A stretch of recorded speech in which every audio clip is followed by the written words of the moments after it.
미국에서 집을 파는 사람이 사는 사람보다 50만 채가 더 많아요. 안 팔린다는 얘기죠. 집 가격이 떨어지게 되면 신규 주택이 착공을 안 하겠죠. 그러면 건설 노동자들 일감이 급속도로 빨리 떨어지는 구간이 도래할 것이다 라고 봅니다. 여기에다 관세가 있기 때문에 이런 점들을 봤을 때는 침체 관련주에 좀 투자를 해야 되지 않겠나. 전기가 가격이 계속 오를 겁니다. 그래서 미국에서는 그 민간 발전 사업자들이 있어요. 걔네들 잘 보시면 좋을 것 같고요. 그렇게 보면 우리나라에는 한국전력이라는 회사가 있죠. 전기료가 계속 올라갈 수밖에 없는 구조가 나올 것이다.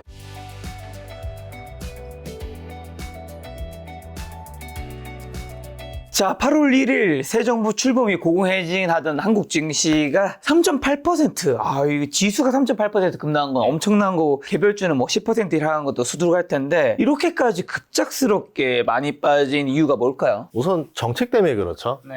저도 저번에 제가 이제 그 금감원 해가지고 개인 투자 대표로 3번 나갔었어요. 네. 그래서 이제 토론회를 했었는데, 그때마다 이제 외부 전문가들, 여러 전문가들이 와서 다 조언을 줍니다. 국내 증시 활성화 대책 때도 하고 공매도 대책 때도 하고 다 했는데, 어떤 말을 하냐면은 외국인들 입장에서는 일관된 정책을 원한다였어요. 그러니까 예측 가능해야 된다. 그러니까 주식이라는 것 자체가 워낙 불확실하기 때문에 예측 가능해야 되는데 기업의 실적을 뭐 우리가 통제할 수는 없으니까 그럼 최소한 정책이라도 예측 가능하게 일관돼야 되는데, 분위기 따라서 어떤 때는 이쪽으로 갔다가 어떤 때는 저쪽으로 갔다 이렇게 되면은 투자하기가 너무 어려워진다. 계산이 안 선다. 그러면서 투자 못하겠다. 이렇게 이제 발을 뺐었습니다. 그래가지고 저번에 한 올 상반기 때 여러 군데 돌아다니면서 세일즈를 했던 걸로 알고 있어요. 대한민국 정책을 일관되게 갈 거고 주주 친화적으로 갈 거니까 투자하기 좋은 한국으로 만들겠다. 투자해 달라고 했습니다. 그러면서 이제 코스피가 선거 끝나고 나서 500포인트 이상 올랐었던 이유도 이제 어떤 정책들이 있었죠. 배당도 이제 좀 분리과세도 나올 것 같고, 맞아요. 상법 개정 나올 것 같고 하게 되면서, 아, 이제 대한민국이 자사주 매입 소각이 적극적으로 되고, 배당도 많아지면서 어느 정도 좀 글로벌 스탠다드로 가겠구나라는 것 때문에 프리미엄이 얹어졌던 거거든요. 네. 근데 이번 정책으로 인해서 증세를 좀 생각해야 되다 보니까 이게 주식 투자 관점에서는 많이 실망하게 된 거죠. 뭐 개인이 실망한 걸 떠나서 외국인이 실망해 버리면서 그날 엄청난 대량 매도를 터뜨렸습니다. 이제 그 대량 매도를 터뜨리고 실망했다라는 거를 표현을 하죠. 그 보통 채권 자경단이라는 단어가 있어요. 미국에서 보면. 예를 들어서 정부 정책이 마음에 안 들 때 채권을 그냥 막 팔아버려가지고 금리를 발작시켜버려요. 근데 이게 뭐 항의성이라는 말도 있긴 하지만 그게 아니라 이렇게 정책이 갔을 때는 앞으로 이런 일이 벌어질 것 같으니까 그냥 매물 폭탄을 던져버려서 이렇게 약간 경고를 하는 경우도 있거든요. 근데 어떻게 보면 외국인이 그걸 던지면서 실망했다라는 걸 표현한 메시지가 아닌가 이렇게 생각합니다. 자, 그 가장 큰 것 중 하나가 대주주 양도세 기준 10억 원으로 이제 강화된 것 때문이잖아요. 이런 제도가 시장의 변동성이 앞으로 미치는 영향 좀 어떻게 그러면 전망하시고, 그 다음에 또 그 당에서 깜짝 놀랐다는 뉴스가 뜨면서 다시 재검토하겠다는 걸 보면서 저는 이게 뭐지? 아니 약간 얼마 전에 올해 초에 있었던 정책 실패라고 모두가 인정하고 알고 있는 토호제 서울에 풀었다가 다시 묶었던 거. 이제 막 저희 재테크 채널 운영하는 사람 입장에서는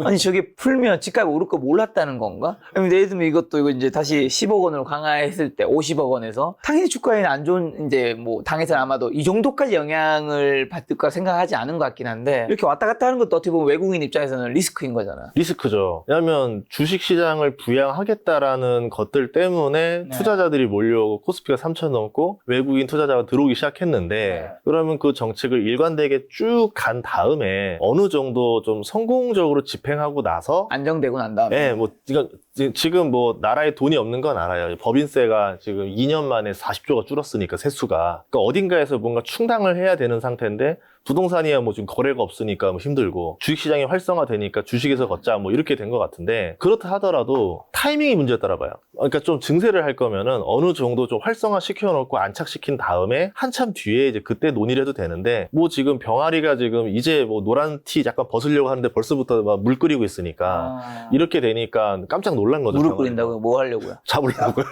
털 뽑아야 될 거 아니에요.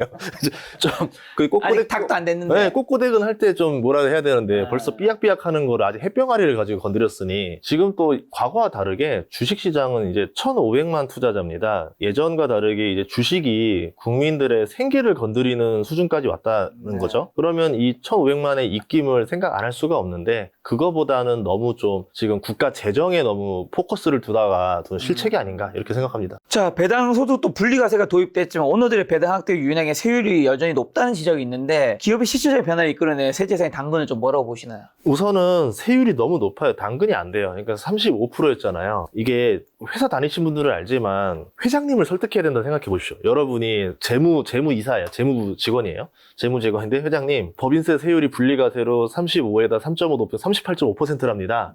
이제 저희 배당 확대해도 되겠습니다. 라고 하면은 저는 결재판 날라올 것 같은데요. 회장님한테. 그 회장님 입장에서 49.5D나 38.5D나 내가 왜 배당을 해야 돼? 라고 하지 않을까요? 그러니까 회장님을 설득할 명분이 없어요.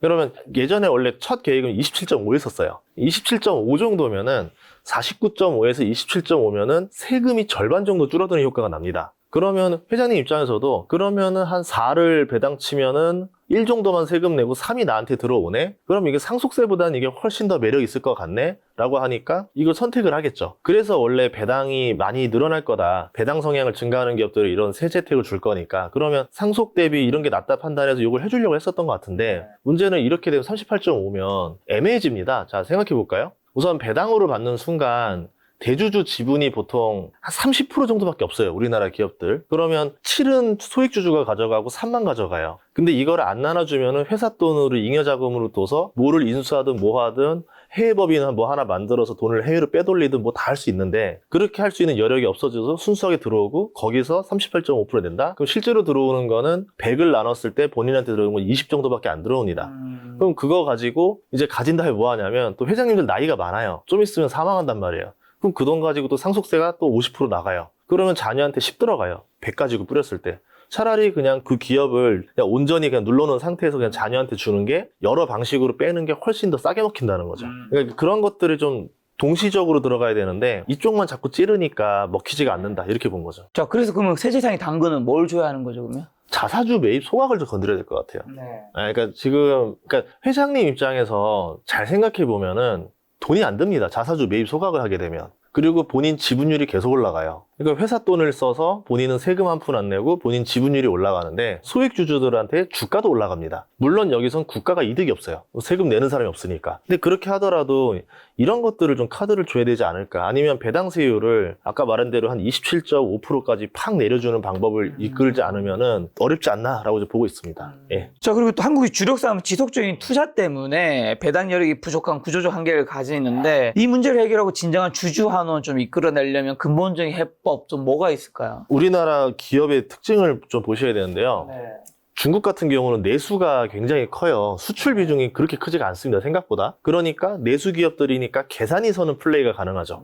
어느 정도 그 호경기와 불경기 때 매출과 이익이 그래도 변동성이 좀 덜합니다. 일본 같은 기업들도 보면은 이제 고성능 기업들 이제 고품질, 부품, 소재 이런 기업들이 많기 때문에 이 기업들도 적자가 잘 안 나요. 어느 정도 계산이 섭니다. 이런 기업들이니까 이익 대비 배당 성향을 늘려줘도 크게 문제가 없어요. 그 과감하게 근데 우리나라 같은 경우는 반도체 보시면 매년 그 투자하는 설비 투자 금액이 20조, 30조씩 들어가요. 그럼 그 돈 이익에서 얼마 번다라고 하지만 상당 부분은 다시 재투자를 해야 되는 상황이고 호경기가 오면은 설비 투자 더 늘려야 되고 불경기가 와도 이익을 못 내도 설비 투자는 계속 들어가야 되고 여기서 계속 1등을 유지했기 때문에 그나마 이제 신제품을 비싸게 팔아서 후발주자가 그 기술 따라오기 전에 빨리 이익 뽑아내고 가격 후려치기 해서 이제 돌아가는 정말 시간차 싸움으로 돈을 벌고 있었는데 거기서 갑자기 배당 성향을 늘리기가 구조가 쉽지가 않죠. 거기다 우리나라 같은 경우 삼성전자만 예를 들자면은 지금 투자하는 데가 미국에도 공장 지어줘야 되죠. 거기다 파운드리에다 돈 계속 들어가고 있죠. 적자 내고 있죠. 이런 상태에서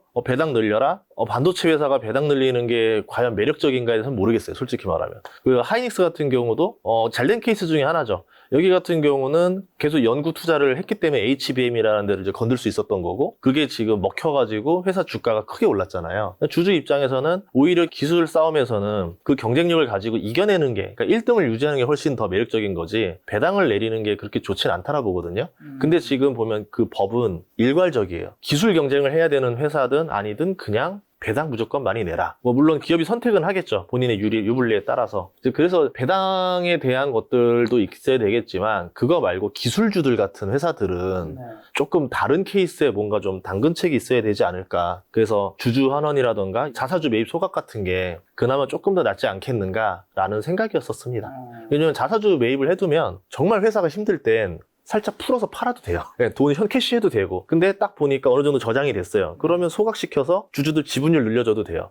근데 배당 같은 경우는 뿌려줬다가 회사가 너무 어려운데 다시 좀 걷어야 되겠습니다. 이게 안 되잖아요. 네, 그런 점에서는 이런 방식이 어떨까라는 생각합니다. 자, 그러면 이제 앞서 말씀한 이제 8월 1일 증시가 떨어진 게 세제 개편안과 그다음에 뭐 연준의 금리 인하 가능성이 좀 연내 떨어진 거, 달러 강세에 따른 원화 가치 하락 뭐 이런 것들이 있는데, 그러면 대주주 양도세 기준이 다시 50억 원으로 늘어날 확률이 지금 약간 있어 보이죠? 저는 있을 거라 봐요. 왜냐하면 10억으로 하면 안 됩니다. 단원적으로 10억으로 하면 어떤 일이 벌어지냐면, 이게 생각해 보세요. 사실 10억이 서울의 아파트 가격이 10억이 넘어가는데 대주주는 아니지 그래도. 한 종목을 50억씩 살 수 있는 사람은 우리나라에 별로 없어요. 흔치 않아요. 그러니까 이 사람들이 시장에 끼치는 영향이 거의 없습니다. 10억으로 낮추면 이때부터 좀 문제가 생겨요. 예, 그러니까 뭐 한 종목을 10억씩 들고 있는 사람들은 꽤 많을 겁니다. 그럼 이 사람들은 다 양도세에 걸려 버리는데, 그럼 이 사람들 입장에서는 이 양도세가 22% 정도쯤 될 거예요. 그러면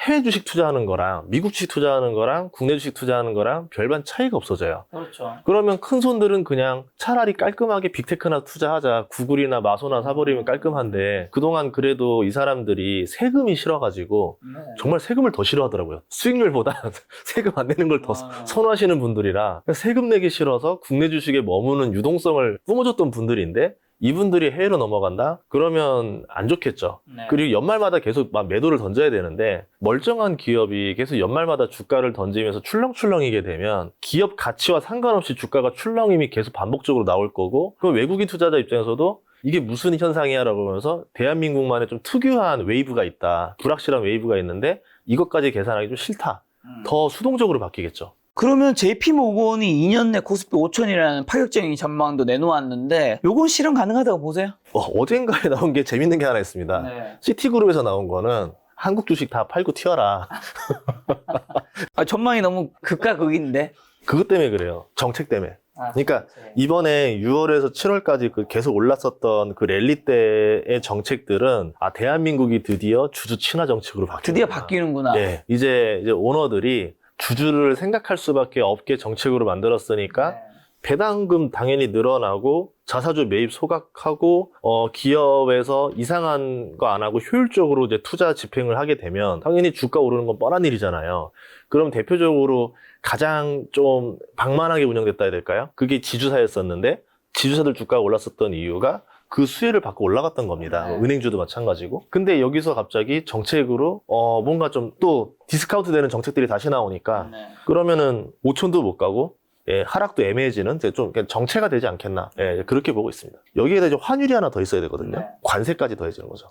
하필 이 관세가 나오는 타이밍에 정책까지 불확실성을 더해주면은 투자자 입장에서는 우선 빠지고 보자가 될 겁니다. 코스피 투자할 때는요, 외국인 관점으로 해석하셔야 돼요. 개인 관점으로 해석하시면 안 되고, 외국인이 왜 지금 한국 주식을 사고 싶어 하는가를 봐야 됩니다. 첫 번째는 환율이에요. 환율이 떨어집니다. 그러면 환차익을 위해서라도 원화를 사야 되는데, 그거 바꿔서 그냥 만만한 주식 하나 사놓으면은 애초에 돈이 또 쏠리니까 오릅니다. 대표적으로 삼성전자가 환율 플레이를 많이 하는데, 그렇게 되는 관점에서 환율이 계속 지속적으로 떨어지면 우리나라 주식은 올라가요. 두 번째는 뭐냐면, 외국인들은 종목 픽을 별로 안 합니다. 다 패시브 투자자들이에요. 그러니까 그 코스피 200 지수에 투자하니까 그 시총 비중대로 나눠서 이제 매수가 들어가는 형태, 아니면 섹터, 반도체 섹터를 사겠다, 무슨 섹터를 사겠다 하면서 그 ETF 형식으로 섹터로 돈이 들어가서 또 이렇게 골고루 사는 형태, 그런 식으로 돈이 들어가기 때문에 그 외국인들의 패시브 자금을 잘 봐야 돼요. 대표적으로 그 뭐 반도체 섹터 중에서 한 기업이 악재가 터졌다 그러면은 얘를 팔기 위해서 나머지 주식까지 다 같이 팔면서 그 비중을 맞춰야 됩니다. 그러니까 섹터가 막 박살났다가 섹터가 다 같이 올랐다가 이런 일이 벌어지는 게 외국인들 플레이다. 그래서 외국인들 플레이를 좀 보시면서 여러분들이 들어가야 되고, 외국인들이 좋아하는 것들 중에서 하나가 이제 파생이에요.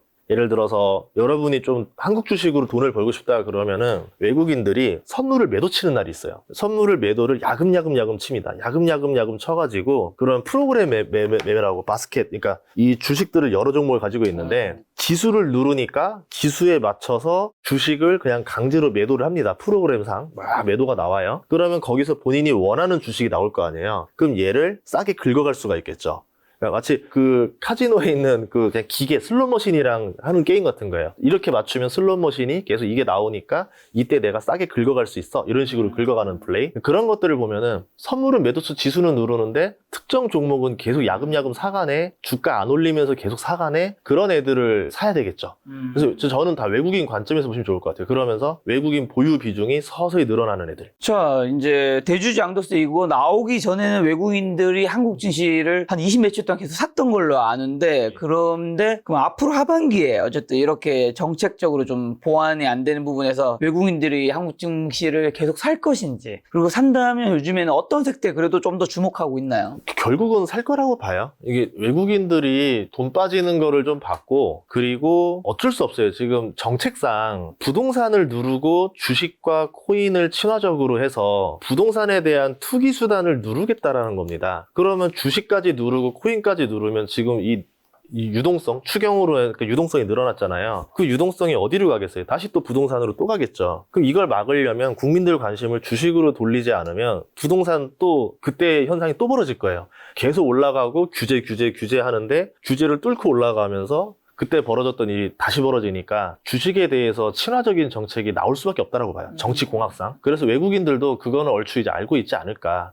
그래서 좀 나오는 이벤트들을 보시고 들어가면 좋을 것 같고, 그렇게 되면은 아무래도 배당 성향을 좀 할 수 있는 기업들 1번, 그리고 자사주 매입 소각에 좀 적극적으로 할 수 있는 기업들, 이제 그런 걸 발표를 하겠죠. 네. 예, 그런 기업들. 그리고 또 하나는 뭐냐면, 그렇게 하지 않으면 이제 사모펀드들이 덤빌 것 같아요. 헤지펀드들이. 저번에 고려아연 사태도 있었지만, 저는 그 고려아연 사태 어떻게 봤냐면, 이제 재벌과 사모펀드 간에 힘싸움이 시작됐다 보는 거거든요. 그 전까지는 재벌이 힘이 엄청 좋았고, 이제 사모펀드나 헤지펀드들 힘이 되게 약했어요. 근데 고려아연에서는 뭐였냐면, 나도 이제 힘이 좀 세진 것 같은데 한판 붙어보자. 이런 식으로 붙기 시작했는데 굉장히 팽팽했습니다. 근데 이런 상태에서 이번에 상법 개정까지 다 들어왔기 때문에 전자투표까지 되잖아요. 그러면은 헤지펀드들 입장에서는 본인들이 주가 올려주고 배당 소득 늘려주고 자사주 매입 소각하겠다라는 명분으로 소액주주 의결권 긁어가서 들어가기 시작하면 재벌들이 하나씩 함락될 수도 있어요. 그럼 어떤 회사를 공략하느냐? 지주사를 공략하겠죠. 그러면 예를 들어서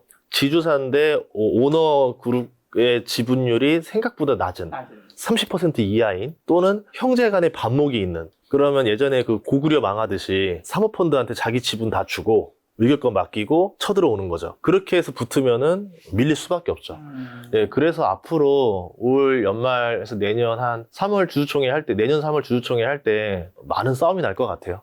그러면 미리 좀 한진칼 때도 주가 많이 올랐잖아요. 예, 그런 것들 미리 좀 투자해두는 것도 괜찮을 것 같습니다. 배당 성향과 자사주 매입 소각이 가능한 거. 그럼 이어진 질문도 비슷한 대답이 나올 거예요. 상법 어쨌든 개정 관련, 주주환원 관련주의, 대장주도 이런 곳을 봐야 돼서 뭐 금융지주라든가 대기업 지주사가 여전히 도로른 여력이 있다? 이거를 많이 올랐잖아요. 금융주도 많이 오르고 이제 뭐 그룹 지주사도 많이 올랐는데, 그래서 이제는 조금 더 세부적으로 들어가야 돼요. 어떻게 되냐면 실질적으로는 지주사인데 지주사는 아닌 지주사. 그러니까 지주사라고 하면은 우리가 알고 있는 그 뭐 10대 그룹 생각하잖아요. 예, 예. 그런 그룹 오케이. 다 빼고 이미 그 걔네들 오를 만큼 많이 올랐고 더 올 수도 있겠지만, 걔네들 말고 뭐 그냥 계열사 한 3개 정도 가지고 있는 미니 지주사 같은 애들이 있어요. 네네. 예, 그런 애들은 아직 사람들이 모르는 거죠. 뭐 예를 들어서 업황까지 지금 안 좋다 거기에, 그러면은 티가 안 나거든요. 대표적으로 뭐 한국타이어다, 거기도 어떻게 보면은 의외로 미니 지주사 같이 역할을 해요. 뭐 그런 것들이 있을 거란 말이에요. 그런 애들을 찾으면 지주사인지 몰랐네, 이제 네. 이런 것들이 발견 나올 겁니다. 네, 그런 애들을 찾는 것도 괜찮을 것 같아요. 자, 이번에 이제 추가 경제 예산도 32조 원 집행되고 있는데, 저도 그 한번 조금씩 쓰고 있는데, 수혜 받을 수 있는 섹터는 어디고, 그리고 그거 포함해서 이재명 정부 시대 그러면 정책 수혜주 관련주는 뭐가 될까요? 이제 시작한 지 뭐 사실 이제 한 달 딱 돼서. 한 달 됐죠. 예. 이거 뭐 얘기하면은 논란 일으키는 거 아니에요? 저희 이재명 왼손이야 오른손이야. 대통령이 후보 시절에 인터뷰도 하셨잖아요. 같이 했죠, 촬영하셨잖아요. 했죠. 두 가지를 보는데, 두 가지 뭐냐면, 네. 정책 수혜 관련주는 첫 번째는 스테이블 코인 쪽인 것 같아요. 세이브코인. 그 스테이블 코인이랑 이제 지역 화폐라던가 이런 쪽인데, 이거에 대한 의지가 정말 강하다는 게 느껴집니다. 상당히 강하다. 그래서 뭐 한국은행 반대나 이런 것들도 이제 어쨌든 계속 설득해 나가면서 추진을 하려고 노력을 하잖아요. 그러면 스테이블 코인 관련해서 어떤 것들이 수혜를 볼까? 옥석 가리기를 한 번 더 해야 되겠죠. 왜냐하면 미국에서도 지금 달러 기반 스테이블 코인도 우리가 들은 건 두 개밖에 없어요. 그러면 국내 원화 스테이블 코인이 해외로 나가서 먹힐 일은 거의 없을 거고 국내에서 생존을 해야 되는데 요새는 지금 결제 가지고 이렇게 이슈를 많이 태우거든요. 근데 테더 같은 경우도 봤더니 그 결제로 활용되는 게 6%밖에 안 됩니다. 실질적으로는 금융이에요. 디파이라든가 거래소 호환인데 결국 뭐냐면 이제 뭐 스테이블 코인 중에서 하나가 결제 시장, 뭐 이걸 가지고 비트코인을 바꿔야 된다던가 이제 이런 용도로 쓰는 애가 하나 내지 두 개가 딱 선택될 것 같아요. 걔네들이 가장 아마 좀 있지 않겠는가. 그러니까 금융에 활용될 수 있는 스테이블 코인을 만들 수 있는 회사들이 매력적이지 않겠는가인데 이거는 규제랑 정책으로 지금 굉장히 많이 휘두르고 있어서 누가 될지 뭐 감도 못 잡는 상황입니다. 그래서 이제 뭐 그런 것들이 있을 것 같고 또 하나는 제가 그때 토론회 하면서 느꼈던 건 하나 더인데 에너지 믹스에 대해서 굉장히 관심이 많았었어요. 근데 아직 에너지 믹스 쪽은 지금 뭐 화두가 되지는 않았었거든요. 이게 급한 건 아니기 때문에 아마 좀 그 이야기들이 나오지 않겠나. 에너지 믹스라는 게 뭐냐면 이제 무탄소 에너지에 대한 걸로 만들어야 된다. 과거에는 태양광 풍력을 주력으로 했는데 그 두 개만 가지고서는 기저전력이 안 나옵니다. 그래서 뭐 LNG 가지고 커버를 치면 된다라 했지만 LNG도 탄소가 나오는 거거든요. 그래서 이제 원전이라는 게 등장했기 때문에 이 세 가지를 배합을 잘 해서 해야 된다라고 이제 봤는데 이제 에너지 믹스에서도 국내에서 원전을 그럼 과연 더 지을 수 있을까에 대해서는 솔직히 모르겠어요. 왜냐면 아무리 정책적으로 민다 하더라도 우리 동네에 원전 짓는다 그러면은 그거 찬성할 사람 많지 않을 것 같아요. 그래서 이제 국내 태양광이라든가 이제 뭐 그런 회사들이 좀 있을 겁니다. 걔네들은 괜찮을 것 같고 이제 풍력 같은 경우는 원래 국내 풍력이었는데 이제 다 이제 해외 수출이 잘 되면서 풍력도 잘 보시면 좋을 것 같고 그 다음에 원전은 이제 해외 수출 위주로 가겠죠. 원전은 아마 해외 수출은 지금 계속 풀리고 있으니까 마치 방산처럼 예, 그렇게 되지 않겠나라고 해서 세 가지를 좀 보고 있습니다. 스테이블 코인이랑 에너지 믹스랑 스테이블 코인, 에너지 믹스 딱 두 개죠. 두 가지죠. 예, 그렇죠. 자, 그럼 미국이 중국과의 에너지 패권 견제성에서 말씀하신 원전에 다시 꺼내 들었는데 원전 산업 부활에 가장 큰 수혜를 입을 분야와 좀 투자 논리 좀 얘기해 주신다면요. 15년만 바라보신다면은 깔끔하게 떨어지는 게 하나 있어요. 우라늄. 우라늄이 지금 2040년 기준으로요. 계산을 한번 해봤었습니다. 데이터를 뽑아봤는데 우라늄 생산이 더 줄어요. 2030년에가 9만 톤 정도가 나오고요. 2040년에는 생산량이 6만 톤으로 떨어집니다. 근데 수요는 계속 늘어나요. 그래서 2040년에는 생산량이 6만 톤인데 부족량이 10만 톤이 나와요. 그러면은 우라늄 광산을 계속 늘릴 수밖에 없어요. 그리고 우라늄 가격이 올라갈 수밖에 없어요. 리튬이라는 게 한때 가격이 막 안 오르다가 어느 날 갑자기 전기차 수요가 폭발할 것 같다 보이면서 리튬 가격이 10배씩 올라갔었잖아요. 그런 것처럼 우라늄 회사들을 잘 볼 필요가 있지 않을까. 물론 우라늄 회사 주가가 한 50%가량 올랐습니다. 근데 좀 떨어질 때도 올 거예요. 에너지라는 거는 계속 돌고 돌아요. 어떤 때는 이제 석유 에너지들이 주가가 출렁일 때가 있고 어떤 때는 태양광, 어떤 때는 풍력, 어떤 때는 원전 이렇게 돌아가면서 유행을 끄는데 제가 봤을 때는 그냥 2040년쯤 되면 전기가 모자르는 세상이 올 거예요. 그래서 그냥 그 네 가지 어떤 에너지원이든 간에 다 쇼티지가 날 거예요. 부족할 거예요. 그러니까는 뭐 너무 막 어떤 게 될 거야 선택 말고 지금 올해는 태양광이 싸면 올해는 태양광 사고 내년에 풍력이 싸면 풍력 사고 원전이 싸면 원전 사고 하면서 계속 모아나가는 전략으로 하면 될 것 같다라고 보고 있습니다. 신재생 관련된 주를 모아가자. 네, 전기에 대해서 말씀드릴게요. 잘 생각해 보시면요. 석유의 전기화가 계속 벌어지고 있습니다. 자동차도 석유 기반이었던 자동차를 전기로 돌리라고 하죠. 발전 에너지도 태우는 에너지, 그러니까 뭐 기름 보일러 이런 것들도 다 이제 전기로 다 바꾸라고 이제 하죠. 나중에 지금 도시가스 이런 거 쓰고 있지만 그것도 결국에는 다 없어져야 되고 전기로 다 발전을 다 시켜야 됩니다. 그게 이제 대표적으로 수소나 이런 것들이 가겠죠. 그러면 이미 벌써 석유의 전기화도 하고 있는 상태에서 또 뭐가 있냐면 세계 인구가 80억 명 돌파한 게 코로나 중에서 21년인가 때 돌파했었어요. 근데 또 얼마 안 있으면 90억 명을 또 돌파해요. 사람 수가 늘어날 때마다 1인당 쓰는 전기 사용량이 계속 늘어나는 거죠. 그런 상태에서 1인당 전기 제품 사용량이 어디랑 또 비례하냐면 GDP랑 더 비례해요. 1인당 GDP가 올라갈수록 전기를 점점 많이 사용해요. 그럼 GDP가 가장 많이 증가하는 국가들이 어디 있느냐? 아시아입니다. 아시아 인구가 이제 50억 명 정도 되고, 특히 이제 빠르게 늘어나는 동남아시아만 쳐도 한 30억 명 뭐 이렇게 나오는데, 그러면 거기에서 경제 성장률을 보면은 신흥국들이니까 7%, 8%씩 성장해요. 그럼 이 나라 사람들은 지금 출산율을 보면은 어마어마합니다. 뭐 3명, 3, 4, 5 막 이렇단 말이에요. 선진국이 아니니까. 예, 그럼 자녀는 엄청 낳는데 거기에 1인당 GDP는 또 빠르게 늘어나요. 그럼 동남아시아는 앞으로 전기를 그런 나라들한테 석탄 에너지 쓰지 마라, 친환경 에너지를 만들어라고 하면은 그 발전 단가가 감당을 못 하겠죠. 네. 그래서 이제 과거와 다르게 동남아에 공장을 지을 수 없는 시대가 올 거예요. 임금은 싼데 전기료가 너무 비싸서 여기서는 생산해서 안 나올 수 있는 거죠. 근데 미국 같은 데나 이런 데면은 인건비는 비싼데 전기료가 점점 저렴해질 겁니다. 황무지에다가 태양광 밭이나 이런 걸 만들기 때문에. 그러면 미국에서 이제 로봇이라던가 자동화를 시켜서 생산을 하는 거랑 동남아시아에서 생산하는 거랑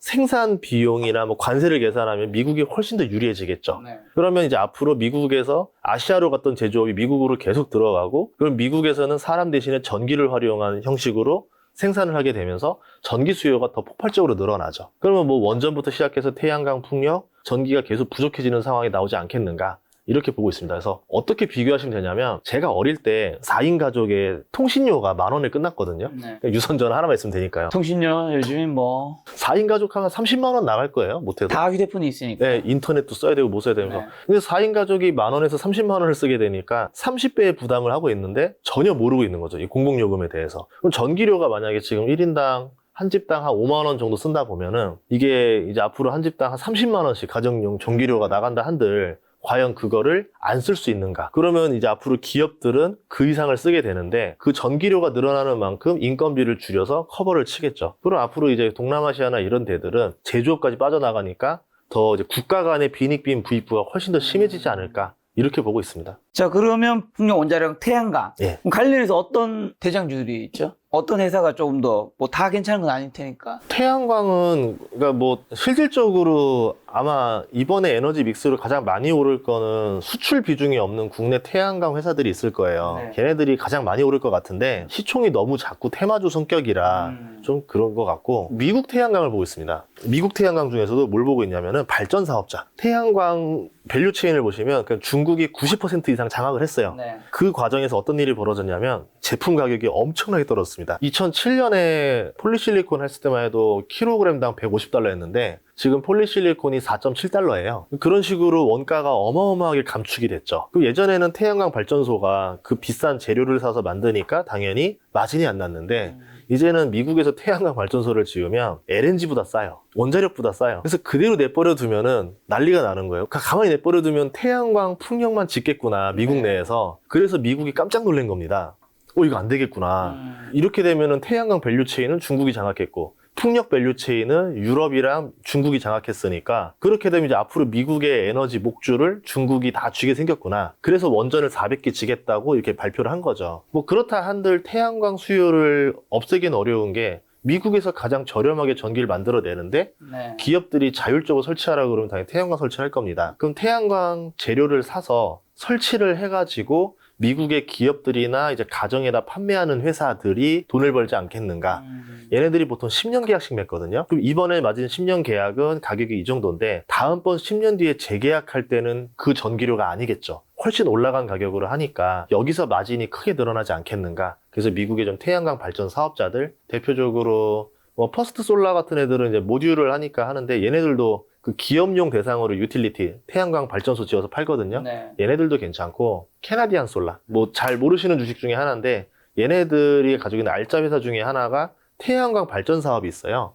근데 걔가 회계장부를 열어봤더니 생각보다 제 가치를 못 받고 있어요. 그래서 저는 태양광 발전소가 너무 좋은데 회계상 평가액이 너무 적게 나온 상태니까 저한테는 저평가라 본 거죠. 얘네들도 모듈을 하는데 모듈이랑 발전 사업자입니다. 이런 회사들을 좀 보시면 재밌지 않을까 싶어요. 자, 풍력은요? 풍력은 워낙 뭐 회사들이 여러 개가 있어서 매력이 잘 모르겠습니다. 뭐 다 해봤자 외국 회사들이 대부분이니까. 네. 그럼 국내 회사라 해봤자 유니슨 정도밖에 없죠. 터빈. 뭐 두산 에너빌리티도 하는데 워낙 사업이 여러 개가 있고, 유니슨은 정말 풍력의 모든 거를 몰빵한 회사예요. 터빈 쪽에. 그럼 국내에서도 이제 에너지 믹스가 나오면은 풍력 관련된 것들의 발주를 낼 건데, 네. 국내에 대한 좀 발주를 넣어줄 수밖에 없지 않겠는가 라고 보고 있지만, 주식이라는 게 뭐 소형주들은 워낙 뭐 기다려서 어느 날 걸리는 거라 이거는 기업 재문도 되게 안 좋아요. 그래서 좀 주의하면서 보셔야 돼요. 자, 그럼 원자력은요? 두산 에너빌리티가 제일 좋긴 한데 제가 제일 안 좋아하는 거는 상승 각도가 최근 가장 가파랐던 거. 엄청 급등했죠. 네, 그러니까 예전에 샀던 분들, 두산 에너빌리티 2만 원에 샀던 분들이야 상관이 없죠. 보유자니까. 네, 여기서 떨어져봤자 얼마나 떨어지겠나 이렇게 가는데 지금 6만 뭐 5천 원대에 사시는 분들은 여기서 5천 원만 떨어져도 8% 손실이에요. 그러니까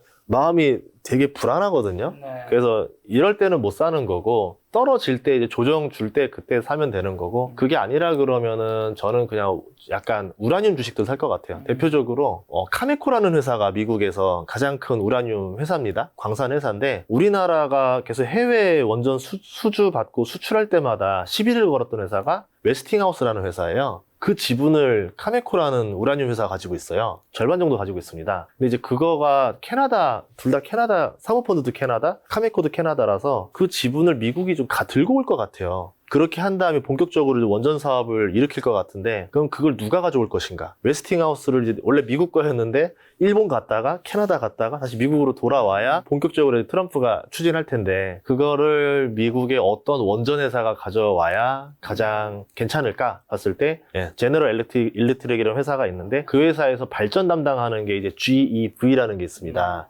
그 번호바 얘네 주가가 4배 올랐거든요. 그러니까 얘네가 가져와도 문제라는 거죠. 얘네가 소형 원자로에서 상용화는 제일 빠르다고 평가받고 있어요.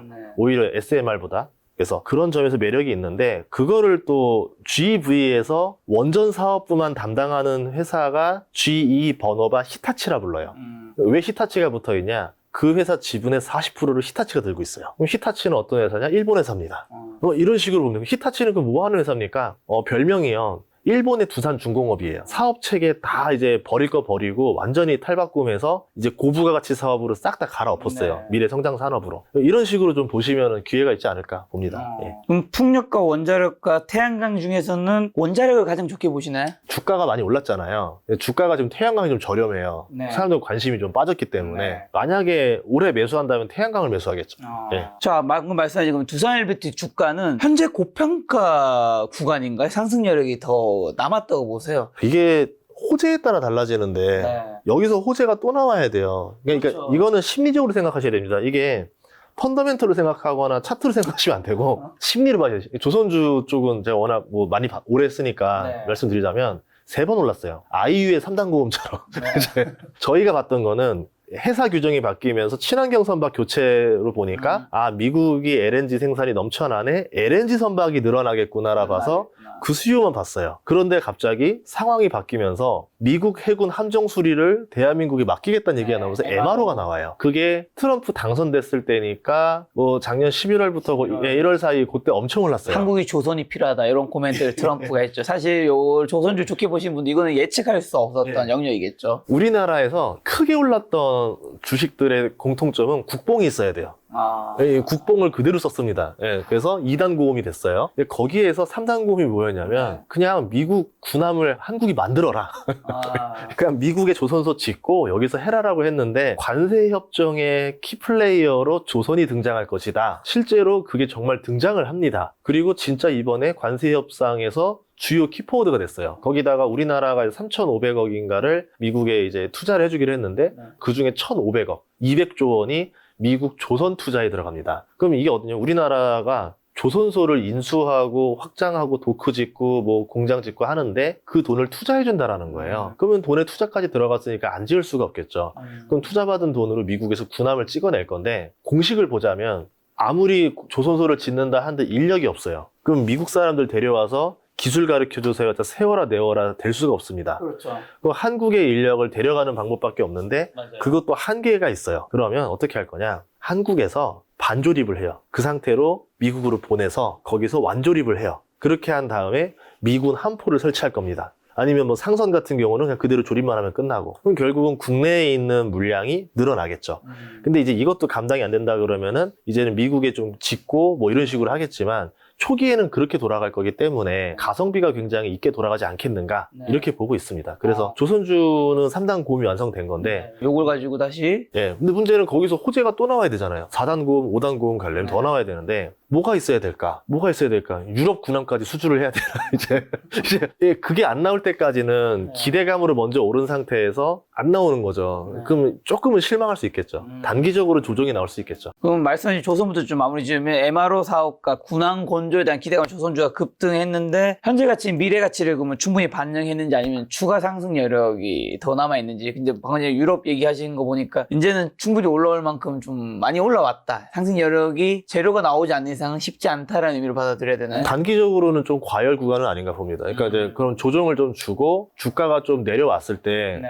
어쨌든 장기적으로 보면은 또 선택지가 없어요. 네. 그게 결국 실적 따라 쭉쭉 갈 건데 네. 지금은 그러니까 실적의 상승 속도 대비 주가 상승 속도가 더 가팔았어요. 그럼 결국 키 맞추기 한번 하러 오거든요. 그럼 그때 사면은 된다라고 보는 거죠. 원전도 마찬가지예요. 지금은 미래 전망이 밝아졌기 때문에 주가가 올랐는데 네. 실적은 되게 한 박자 늦게 옵니다. 수주 가지고 올라오는데 수주가 좀 실망할 때쯤 한번 또 나오고 실망할 때 한번 또 나오고 계속 나와주면서 주가를 계속 끌어올려줘야 되는데 한동안 또 수주 소식이 없으면 네. 실망 매물로도 주가가 떨어질 수밖에 없겠죠. 체코 다음으로 원전 수주가 가능한 국가는 좀 어디가 나올 수 있을까요? 다 이게 엠바고여가지고 예, 딱히 뭐 터져봐야 알 것 같고 터지더라도 이제 경쟁한다. 프랑스의 EDF인가요? 예, 거기랑 이제 경쟁을 해야 된다. 이런 얘기들 나오고 나서라서 그리고 또 하나는 뭐냐면 웨스팅하우스가 수주를 되게 많이 하고 있습니다. 그러니까 우리나라는 우리나라 관점에서만 경쟁하는 걸로 보고 있는데 지금 동유럽에서 굉장히 많은 수주들이 터지고 있어요. 거기서 웨스팅하우스나 이런 회사들도 많이 지금 낙찰을 받고 있거든요. 그거를 어떻게 이제 경쟁을 더 뚫어낼 것인가에 대한 고민들도 해봐야 되겠죠.